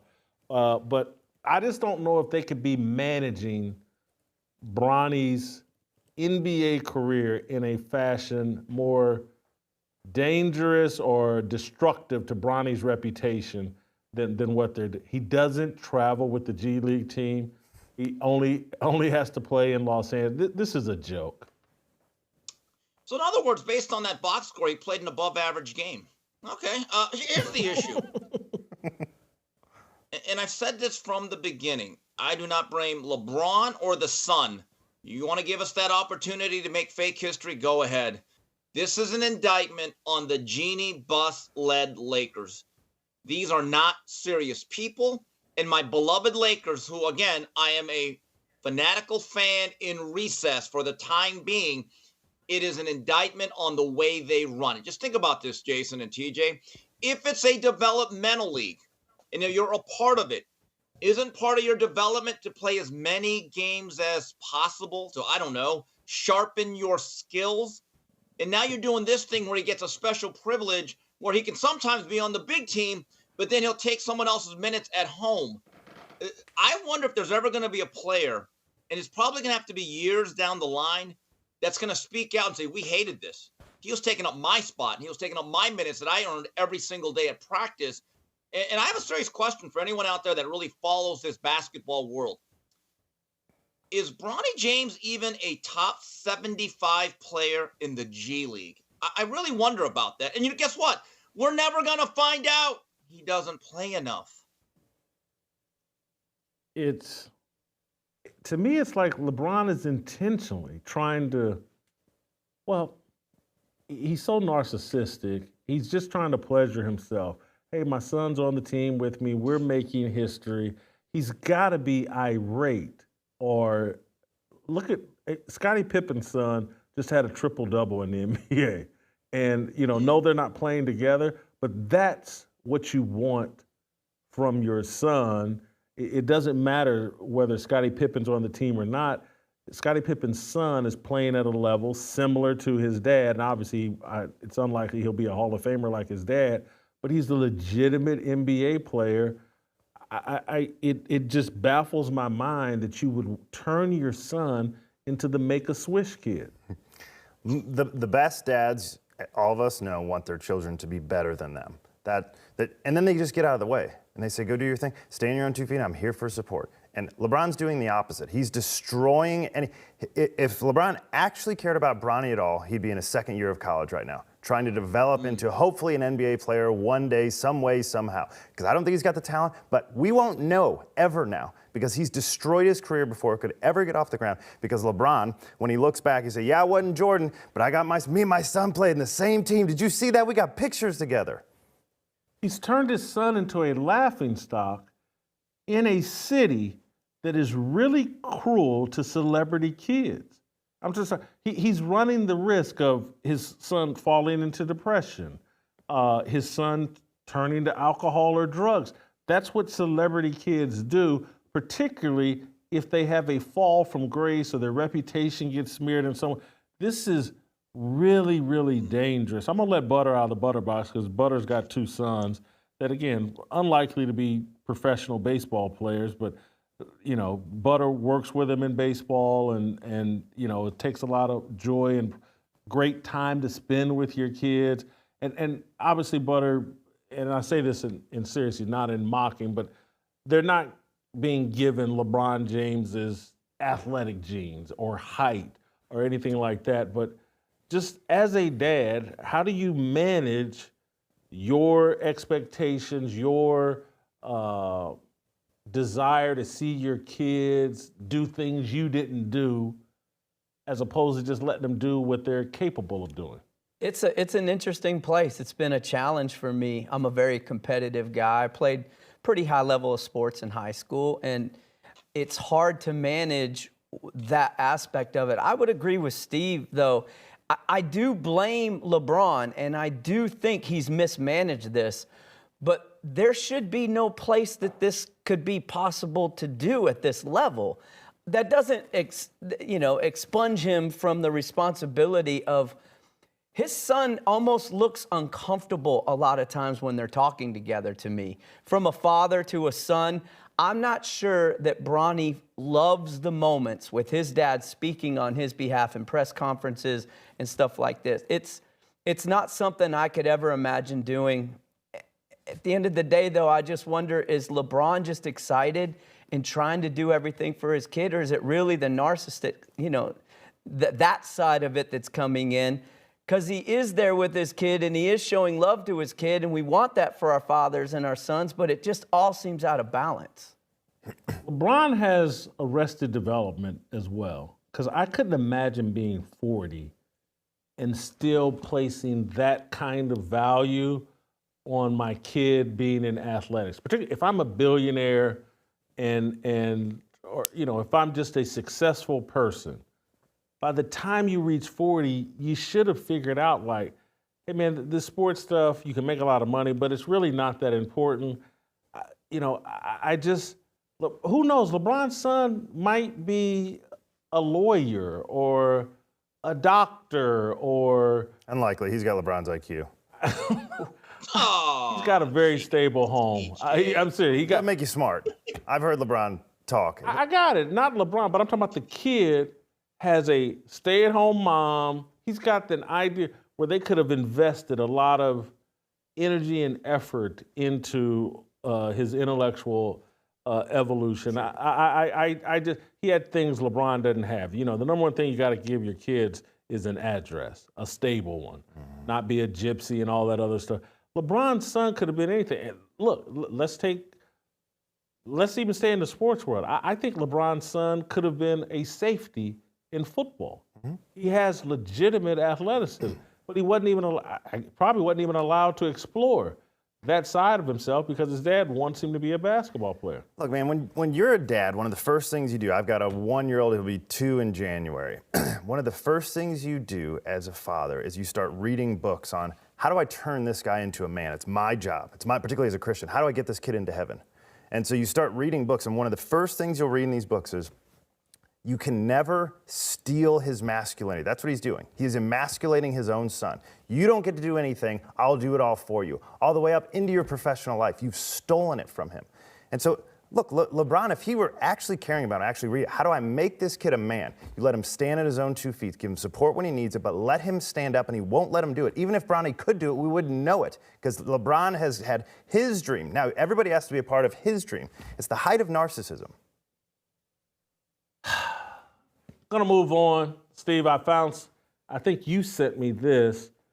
George Karl, former NBA coach, complained about the National Basketball Association, tweeting out, player empowerment has gone too far in the NBA. It's time for the league and teams to regain balance. Load management, players getting coaches fired, overpriced tickets, etc. is BS. The fan is the customer, and it's time for them to get more respect again. Very fascinating tweet. What I found even more fascinating, because George Karl is a big-time super liberal, Kamala Harris, Donald Trump is evil, blah, blah, blah. Someone tweeted this response to George Karl, and I thought it was magnificent. Oh, So you want to conserve the NBA and its principles, but not America, huh? Newsflash, coach. The league is a direct reflection of our pampered liberal society. Bunch of whiny crybabies ready to quit when it's time to work. Karl, to his credit, tweeted out, "I hear you." And so the guy called out the direct hypocrisy, and Karl copped to it. I found all this fascinating. And I think it's dead on and accurate. Steve, your thoughts? I have a theory. Maybe Karl is liberal. I got the sense some of what he was doing was cosplaying and trying to reinvent himself, given the fact that he wrote books and he said things that really caused some negative stuff with his former players, namely Kenyon Martin and Carmelo Anthony. So it almost branded him as the old racist white guy. So then he kind of tried to do his version of Pop. I want to go all Popovich. So I'm a social justice warrior. I'm against the patriarchy. And if you're white, then you got to take flight. So he tried to play this role. But then, again, the line of demarcation, November 5th happened. And all of a sudden, the veil starts to come down. We're allowed to be honest again. I mean, I like Karl, a very accomplished basketball coach. He's the type of guy I'd like to have a beer with and just talk ball with an hour and nothing more, just ball. But that tweet could have been made 5 years ago. To say it now is like stating, you know what, the Titanic, they should have veered off from that big block of ice. It's already sunk. And as Michael Richardson once said, this ship be sinking. It's sunk. It's too late. This whole thing reminds me or made me think of Bruce Pearl, the college basketball coach, coaches at Auburn. This guy has let it rip for about a year straight. Yeah. Trump supporter, stood on his values, criticized anybody and everybody he wanted, and it was like, hey, my players, I'm not going to hide who I am. And he's dealt with the ramifications of that. People ask you, how do you think your Trump support's going to impact you ability to recruit and coach at Auburn? And Bruce Pearl's like, hey man, I am who I am. It's not going to matter if the players don't realize I'm a good guy and I'm on their team. I'll just, so what? That's where I think a lot of these coaches are now going to end up. It's better to be authentic than to do what Popovich has done, to do what all these coaches have sold out their true values to try to appeal to these young kids and try to appeal to this recruiting base. I can remember Scott Pioli used to work with the Patriots in the front office, became the general manager of the Kansas City Chiefs. I used to know Scott a little bit, and he was right in line with Bill Belichick and the Patriots way and the no-nonsense. And then the NFL got done with him after he got run out in Kansas City, he got run out in Atlanta. And the next thing I knew, he was all over Twitter tweeting out all this woke stuff. And all the, and I'm like, this guy's trying to rebrand himself. And I'm not even blaming him to some degree. I'm blaming the league has made it so that for a white guy, you have to play the wokest, most liberal character in the world to be seen as a viable candidate to be in leadership in the National Football League. And I'm looking at someone like, that ain't Scott Pioli. This guy's married to Bill Parcells' daughter. He's a Bill Parcells guy. But he had to sell out because that's what the NFL, that's what professional athletics has required.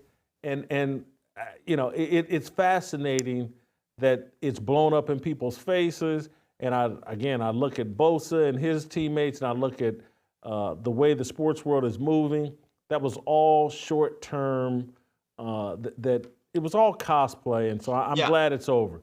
Steve, go ahead, Steve. Jason, I want to make this point. White guilt in leagues like that is seen as a virtue. I think in real life it's seen as a weakness because it's really not honest all the time. But when it comes to Bruce Pearl and his ability to recruit, let's be honest, we're in the NIL era. So let's say you're Jason Whitlock, 5-star big man, and I need you. You could be my ticket to the Final Four. Let's say I offer you a quote unquote NIL because you're so popular in the plains of Auburn, $250,000. You're going to say, I can't play for that guy. He's a Trump supporter. That thing goes up to $1 million. Jason Whitlock's going to say, well, I think everyone deserves their own opinion. I have no problems with losing Karl. That's what recruiting is nowadays. Let's be honest about that. I mean, geez. Steve, that's another great point by you, that maybe that is a benefit of name, image, and likeness. It's brought a level of authenticity, seriously, to the whole recruiting deal. Hey, it's just about the dollar sign. It's not about the way you're perceived over Twitter. Well, that is probably right. It's hard, everything converging at once. When you try to do a study about something, you take out as many variables as you possibly can. You have the whole country. It's the anti-woke clash happening at the same time that Twitter gets bought, at the same time that the NIL stuff comes in. I have no idea what is actually to blame there. I do think this, though, and Steve sort of touched on, and you've basically said this before, at least as it relates to white guys, 90% of woke white people are not actually woke, they're pandering. I believe that to my core. Yeah. There are not very many woke white people. There's a lot of woke liberal women, that's a different thing. But in sports, these white guys that pretend they're woke, they are not. They don't exist. They're doing whatever it takes to survive, that's it. Finally, Steve, Michelle Beadle returned to the news cycle. I don't know if you saw this, but she was on a podcast with Lou Williams and a white guy who I didn't even look up. Lou Williams, former NBA player. I'm not sure who the white guy is in this video. Maybe you can help me out. Maybe someone in the chat can help us out. But she dropped the N-word when talking about the Denver Nuggets, and people are upset about it. Let's play the video first of Michelle Beadle, the former ESPN hostess, dropping the N-bomb on this podcast. Play the clip. Michael Porter Jr. recently said, "Oh, I don't like this. That if the Nuggets don't win this, that was a good one. Don't try to get me on that. They might have to break up the team." Lou, are you buying that this is the last dance for the Denver Nuggets? Yeah, I'm buying. Nuggets. I'm buying it. Beadle, you're gonna be in trouble today. That's not fair. It's not even a thing. It's not even a word. Sounded like it. You would love that. Listen, anyways. I'm buying it. All good things come to an end. I don't like hearing it, though. And it feels like we didn't like hearing that either. We sure did. I'm sweating. It's all right, Beadle. You covered in the cloth. I got you. Ain't nobody gonna say nothing. She's good. No, I'm sweating. Let me translate Lou Williams. Yeah, Beadle, you good. I tapped that already. You good. You in the club. You've been given the black scene. But maybe that's not. Listen, I don't have, this isn't a big deal to me. It's not. And I don't like the N-word. I don't use it myself. I don't like hearing it. But in this culture that we've created, I'm not justifying it. I'm just not going to do the cosplay. I'm like, oh my God, she's racist and this is the worst thing in the world. Other people are however, and they're mostly blaming Lou Williams for laughing publicly at a friend of his that, accidentally dropped the N-word. Sounded like she's, comfortable with that word and perhaps uses it off camera with her black friends. No. I don't think it'll disparage, because, Stephen, I'm just going to tell you, having dated, my fair share of Caucasian women, and I've seen them think, oh, I took the black scene, I can now talk like a rapper. And it's like, oh, I've taken your black scene, Whitlock, and I can now talk like a rapper. I had a Jewish friend that, thought she could use the N-word like a rapper and talk about niggas. And that was our falling out and the end of our, I was like, nah, I don't hear it from black folks, I don't hear it from white folks. But this is the culture. This is the mentality of young people and people that feel like, no, I've slept with a black guy, I can say whatever I want. Josina Anderson, the former ESPN broadcaster, NFL reporter, Maybe it still works for the CBS network, I'm not sure. She tweeted out, "Why is Lou Williams laughing? I'm looking at him in particular. Moreover, it's not his responsibility, nor should it feel like his instinctual duty to fill this awkward moment with a disinfecting giggle as the resident African-American former baller on the set. Regardless, if it was a slip or not, the slur it sounded like is not funny in and of itself. Next time, stay quiet. Let it be what it is." White woman has taken the black scene, perhaps even Lou Williams' black scene. I'm just sorry, it's funny to them. I get it. Don't agree with it, but I'm not upset with Lou Williams. I'm not really upset with Michelle Beadle. Steve, your thoughts? Now, do I think Beatlemania is racist in any way? Nuggets, please. However, let me point this out. The very same people that she panders to, yeah, I said it. It's a good thing she doesn't cover the New York Knickerbockers. There used to be a nickname there that was really bad back in the day. But the very same people she panders to on a daily basis are now the mob coming after her. I find that very, very hilariously ironic. But again, I think it's slip of the tongue. I remember, Jason, a couple years ago, we covered the story of the Oakland A's. They had an announcer who visited the Negro League Museum, and he slipped up. And I just told everybody, just call it Da Museum now. Just don't even get tripped up. Don't lose your job over this. You meant well. So there is an irony that the same people that Michelle Beadle asked for favors and probably goes out of her way to please are now the ones coming at her with a pitchfork and all the flaming knives and all that other stuff. When we release this conversation as a separate, let's make sure on the thumbnail it says Nuggets, please. Make sure that's on the thumbnail. That is absolute gold. Let me see. Here's where I am bothered.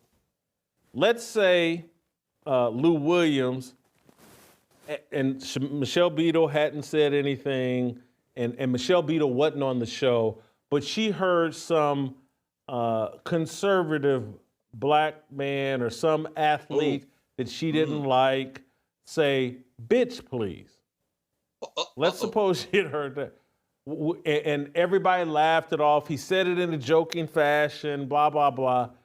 She would feign offense and try to get that person destroyed. Yeah, and this is, again, where this is my problem with Michelle Beadle, and I talked about it in the Beef video, that I'm telling you, Michelle Beadle used to be a really likable, down-to-earth person, approachable, good-spirited, and then she turned into a hag or to a social justice warrior, female fought police, went after feminists, went after Stephen A. Smith and others, and just everything was so serious and everything had to be And so if we applied her standards that she applies to men she doesn't like, I would be sitting here irate calling for her to be canceled.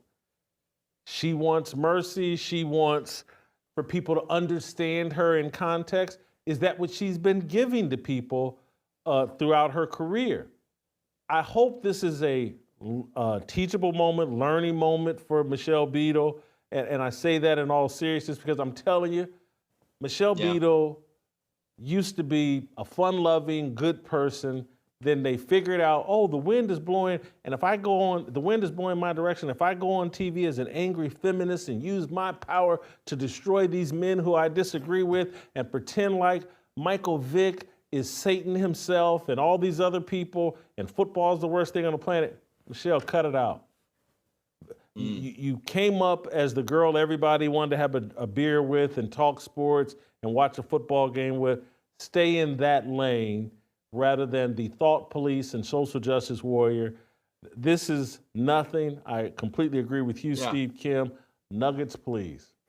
Isn't it interesting that, so they won't really go after her because she's woke and they get to assume her intentions. Yeah. And so if a conservative person, it wouldn't be the be please or whatever.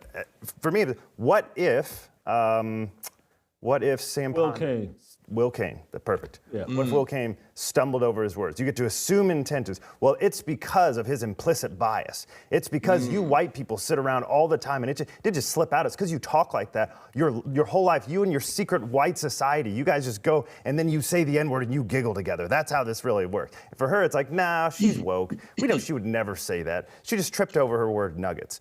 That is the danger of assuming intentions. It's also really stupid, right? I mean, the idea that you wouldn't just stumble over a word sometime and that it sounded like something else. We all just need to stop and let the moment breathe. It should be uncomfortable. Feel how uncomfortable this is. It's absurd. Yeah. It's funny to watch a situation. Steve, real quick, it's funny to watch people laughing over somebody saying something incorrectly. That was a refreshing moment. Mm-hmm. You know what I mean? And it makes us uncomfortable because we've been so conditioned to think that that is such an outrage. But actually what took place there was it was a funny mistake and they laughed at it. And it's weird that we have to kind of challenge ourselves to see that as normal. That's a normal reaction. So I don't, and Steve, I'm gonna give you the final word here, but it's like, I don't like the N-word. Yeah, I don't either. Hard ER, hard AS, any of that. I'm very consistent. But, and I don't care who says it, black, white, it's all the same. I don't like it. We've normalized it, pushed it into society, bringing it all the way around to country music. It's like, this is why I was just like, what are y'all trying to do to Morgan Wallen? This guy gets liquored up. He's runs around with other musicians. Sure, he runs around with black musicians. He's young, all these young kids, black, white, whatever, they use the N-word. He's liquored up, he's trying to get into his house, and he drops the N-word on the hidden camera or the camera or whatever, not in some sort of malicious way or whatever, and people tried to make a big deal out of it, rather than like, that dude's drunk, said something stupid, wasn't supposed to be recorded, let's move on. There's nothing... Morgan Wallen's not some flaming racist out here leading Klan rallies. He's a drunk idiot, which we've all been. I certainly have. And so, anyway. That's not the humor, though. The humor is not even in the word. It is the reaction, her reaction. She's mortified that it sounded like, that's where the humor is. The refreshing part is she's like, that didn't sound like what I thought it sounded like. Yes. That's where the real humor is. Steve, final thought. Yeah, well, that's the funniest thing she's said in about 15 years. But here's the thing, though, and Jason, you spoke about this at length years ago.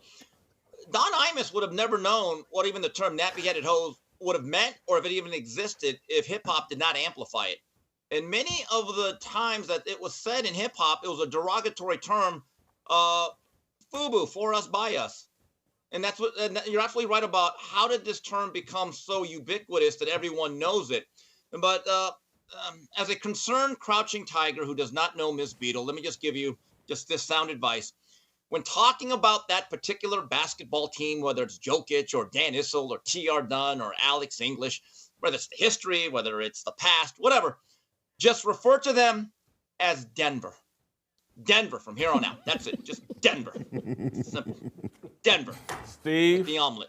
My nugget, I'm going to let you go. What'd you say? What'd you say? Better stop that Asian hate. You better stop that Asian hate. We're not doing this here. Peace out, my nugget. We'll see you next time. Shamika Michelle, just around the corner with, we're actually going to, before we get to the chat, and I can't wait to hear what you guys are saying in the chat, but we're actually going to talk about Saturday Night Live over the weekend as well, so stay tuned for that. Next.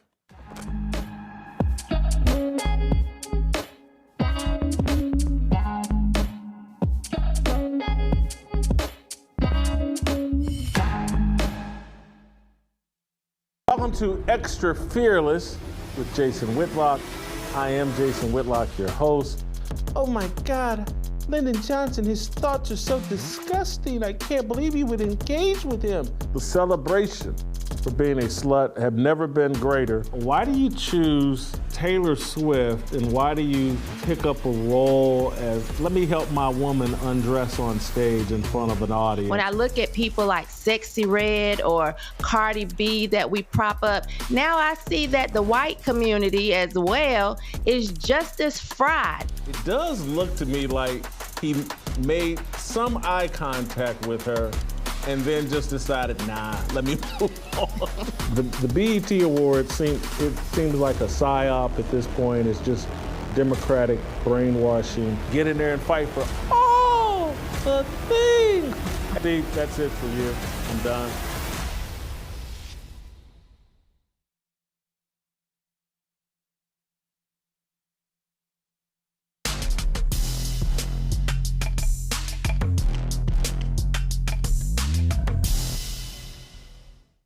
All right, welcome back. Shamika, TJ, Butter, did you guys see, we can't play the video, but did you guys see any of Saturday Night Live over the weekend? Their opening monologue, or their cold open had to do with the election and them trying to mock both sides, but they really were just mocking Trump. I thought, this was pretty popular over social media. Look at SNL's cold open, and I thought it fell really, really flat. But even more shocking to me was Bill Burr's monologue. They had him on after Trump's reelected. It's similar to, I think, after 2016, Dave Chappelle was the host of Saturday Night Live and gave one of the all-time great monologues. It still stands the test of time. SNL being bad is not news. And so their cold open and their inability to pivot and just stick to cracking the same Stephen Colbert, Jimmy Kimmel type jokes, and Trump's the bad guy and Trump's the bad guy, that doesn't surprise me. Bill Burr being this mid, being this mediocre, shocked the hell out of me. And I'm watching this and go, oh man, he sounds like a white guy that's married to a black feminist. And lo and behold, he is a white guy that's married to a black feminist. And some people are acting like it was good. I thought it was terrible. I think he's been given, all comedians at this point have been given some of the greatest material any comedian could work with this election. And Bill Burr did nothing with it. We can't play any excerpts because we get copyrighted from Saturday Night Live, but I did want to have this conversation because I think a lot of people saw the stuff over social media, and some people are reacting, and I've even seen some conservatives acting like the cold open and Bill Burr were good. I just didn't see it. I thought it was mid at best. And that's at best. I thought it was really bad, actually. Shamika, your thoughts? Yeah, I agree with you, Jason. I really think Bill kind of, he straddled the fence with this. And I think you hit the nail on the head when you said that it's because he's married to a black woman. I actually forgot about that, but now it makes complete sense as to why he had to do that. Maybe they voted for Kamala. Maybe she felt like, her life had ended because Kamala didn't get in office and he already had this gig and he didn't want to go home to an angry wife. But it just wasn't funny to me. Like, I thought he could have done better. I've seen previous things that he's done and I just wasn't impressed. As for the other part that they did, I maybe could have gotten a laugh if it wasn't so long. Like when they brought out the guy with the horns, I thought that was hilarious. We're actually, we follow each other on Twitter. So I think that could have been better or okay if they had shortened it. But I just feel like they tried to really run it into the ground. And by that time, it just wasn't funny anymore. Remember his wife at the UFC, she flipped Trump off. Yeah. Remember that? And so it's no surprise. Anybody married knows this. You've had a lot of girlfriends in your life. You know this. When they're in a bad mood, it is not the time to joke. and she's got to be in a really bad mood. And so I bet she sat him down and said, yeah, you go ahead on Saturday Night Live, but if you want to come home, you're going to know what to say. I hadn't thought of that aspect of it, but yes, people were acting out this, calling black women, are you okay? Well, and it's comical to me, but Butter, I know your wife is white, but did you have to check on her after the election? Or is she okay? She made it through okay. She did? She was fine. Yeah. Hey, let me tell you guys something real quick. I am an authoritative person in the comedic lane. When I was a young kid, Steve Harvey slept in my house. When he was just first starting out, my dad owned a comedy club in Ashtabula, Ohio, and Steve Harvey was just starting out, and to save money, my dad would have the comedians stay at our house. So I met Steve Harvey, I don't know, 30-some years ago, and so I can speak on this. Bill Burr just had a bad set. He wasn't locked in. His actual content just wasn't to the level that he has become as a comedian. It felt like he was toggling between what to say, and it seemed like he wrote it at the last minute. Just didn't feel funny to me.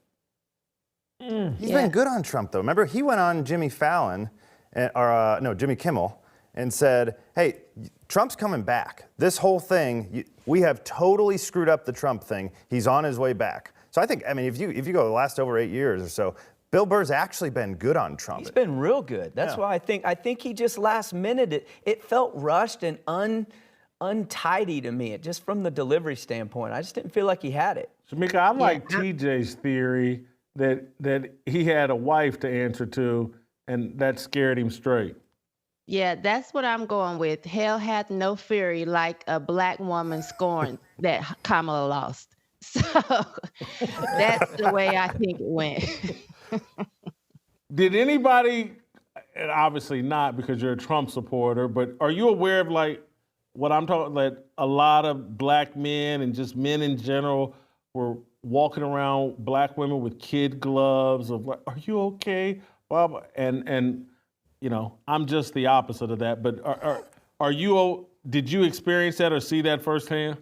Yes, I've actually seen it with people that I know personally. Like I've seen men who I know for a fact cheated on their wives, saying, what I'm not going to allow is for you all to disrespect a black woman. And I'm thinking, like you disrespected your wife? I mean, these are people that I know and could really put on blast that I'm seeing just really go overboard for Kamala and just try to really soften the blow for black women. And it's just silly to me how we've had to walk around.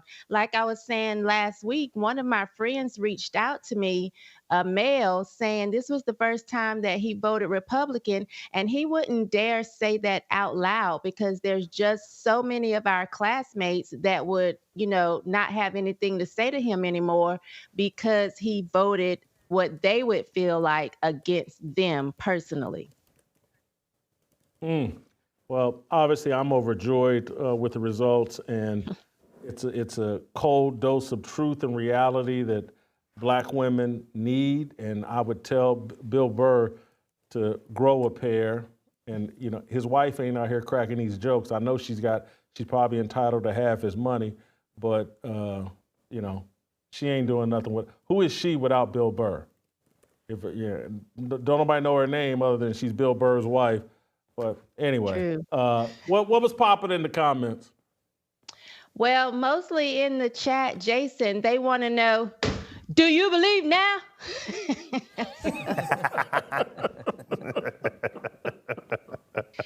No, I don't. I believe more than I did, but they're going to lose. Anyway, go ahead. There were some Deion and Shannon Sharp stands in, I think that's what we would call them, in the chat. They were so upset that you were talking about Deion, so upset that you were talking about Shannon Sharp. This one person, J Nice, Too Nice, had a lot to say. I only got 3 of them. He says, shitlock, stop hating on Prime. Then he says, Shannon is on television. Boy, you mad. Then he says, I don't think anyone saw that video. You already was ops, fool. And this is just a couple of them. Like, he really spazzed out in the chat. So I don't know who sent him, but he showed up today and he was not happy with you. I wonder if his real name is Hollywood the Stylist. Maybe that's next. PP Lone said, Jason condemned Snoop but loved Trump. He one of them type of brothers, in quotation marks. That goes along with Bill Fleetwood saying, Jason, I get what you are saying about the gay stuff, but you are starting to sound like you have a problem with successful black folk. So let's define who's successful and who's not. Would we consider Thomas Sowell successful? Would we consider Clarence Thomas successful? Would we consider Ben Carson successful? Would we consider Patrick Mahomes successful? Would we, it's a long list of successful black people that no one's ever heard me offer a word of criticism about, or if it's light criticism. Yes, there are a certain segment of buffoons and clowns who are successful based on your standards. They're not my standards. The people that became successful playing buffoons and or giving advice to black people that leads to their self-destruction, I don't consider successful. I consider them what they are, sellouts. I consider them people that took a shortcut to financial success, but have had no real success in life. And so there's all kind. Michael Strahan, we talked about today. He's successful. I didn't take a dump on Michael Strahan. I actually defended him and offered some context around him. I know that some people are lazy and all they can do is repeat what they've heard in Twitter or over a chat. But if you actually apply thought to what you're saying, the facts don't match up with your thoughts. So no, I don't have a problem with successful black people. I have a problem with buffoons and sellouts that try to lead kids the wrong direction. Next. Lenny Big Bucket says Shannon caught more balls with his cheeks than his hands. So, I thought that one was funny. Yeah, I know you did. That's why you read it. Yeah. Next. Lenny Big Buckets. KJ sent a super chat. Thank you. He said, you did say something about Shannon's fit he was wearing during the Kamala interview. That may have triggered him too. Oh. And yeah, Phil Riles agreed. He said, Jason, you literally had an episode deep diving on Shannon's alleged accidental IG live while he was knocking boots. Once again, blasted him for his Kamala Harris interview. Stop it, bro. So we did. I'm gonna cop to that. That's accurate. I forgot. I mean, seriously, we put out a lot of content here and go over a lot of different topics. For the most part, though, I've been celebrating Shannon Sharpe. Literally, I have. I've had people comment to me like, man, what? I can't believe you giving Shannon all this praise for, again, Club Shay Shay is a good show. I enjoy Nightcap, the chemistry between him and Ocho Cinco. I love the way Ocho Cinco pretends like he doesn't know who Shannon's talking about and saying, yeah, hand it over to me, I'm gonna mix it up. I love all of that. But, facts are facts. And you put on that super tight suit opposite Kamala Harris with your balls hanging out, I'm gonna call it out. Next. Lastly, Jason, Butter set the chat on fire, and we were all wondering, is high school a high level of sports? Because Butter said, I played a pretty high level of sports in high school, and we were all confused. He played 7-on-7 football in Iowa, I believe, in a very little small remote town. Butter, you care to clarify your high level of athletics? I honestly think I could have played in the NBA or NFL, but I had bad shin splints in high school. So that prevented me. Did you ever knock down 17 straight threes? I did. Stephen A. Smith spot, even with my shin splints. He had a leg injury, I had a leg injury. That's right. You know, Stephen A.'s got, where's my 6-inch screw? Y'all took my 6-inch screw away from me. It hasn't been here for months, but I could have used it here. You got a 6-inch screw in your knee like Stephen A. Smith? Do you have what did I call it, a knee-gina? You had a knee-gina put in to hold that 6-inch screw. Anyway, that's it. That's all I can do today. Thank you so much. We'll play tomorrow. We'll see you tomorrow.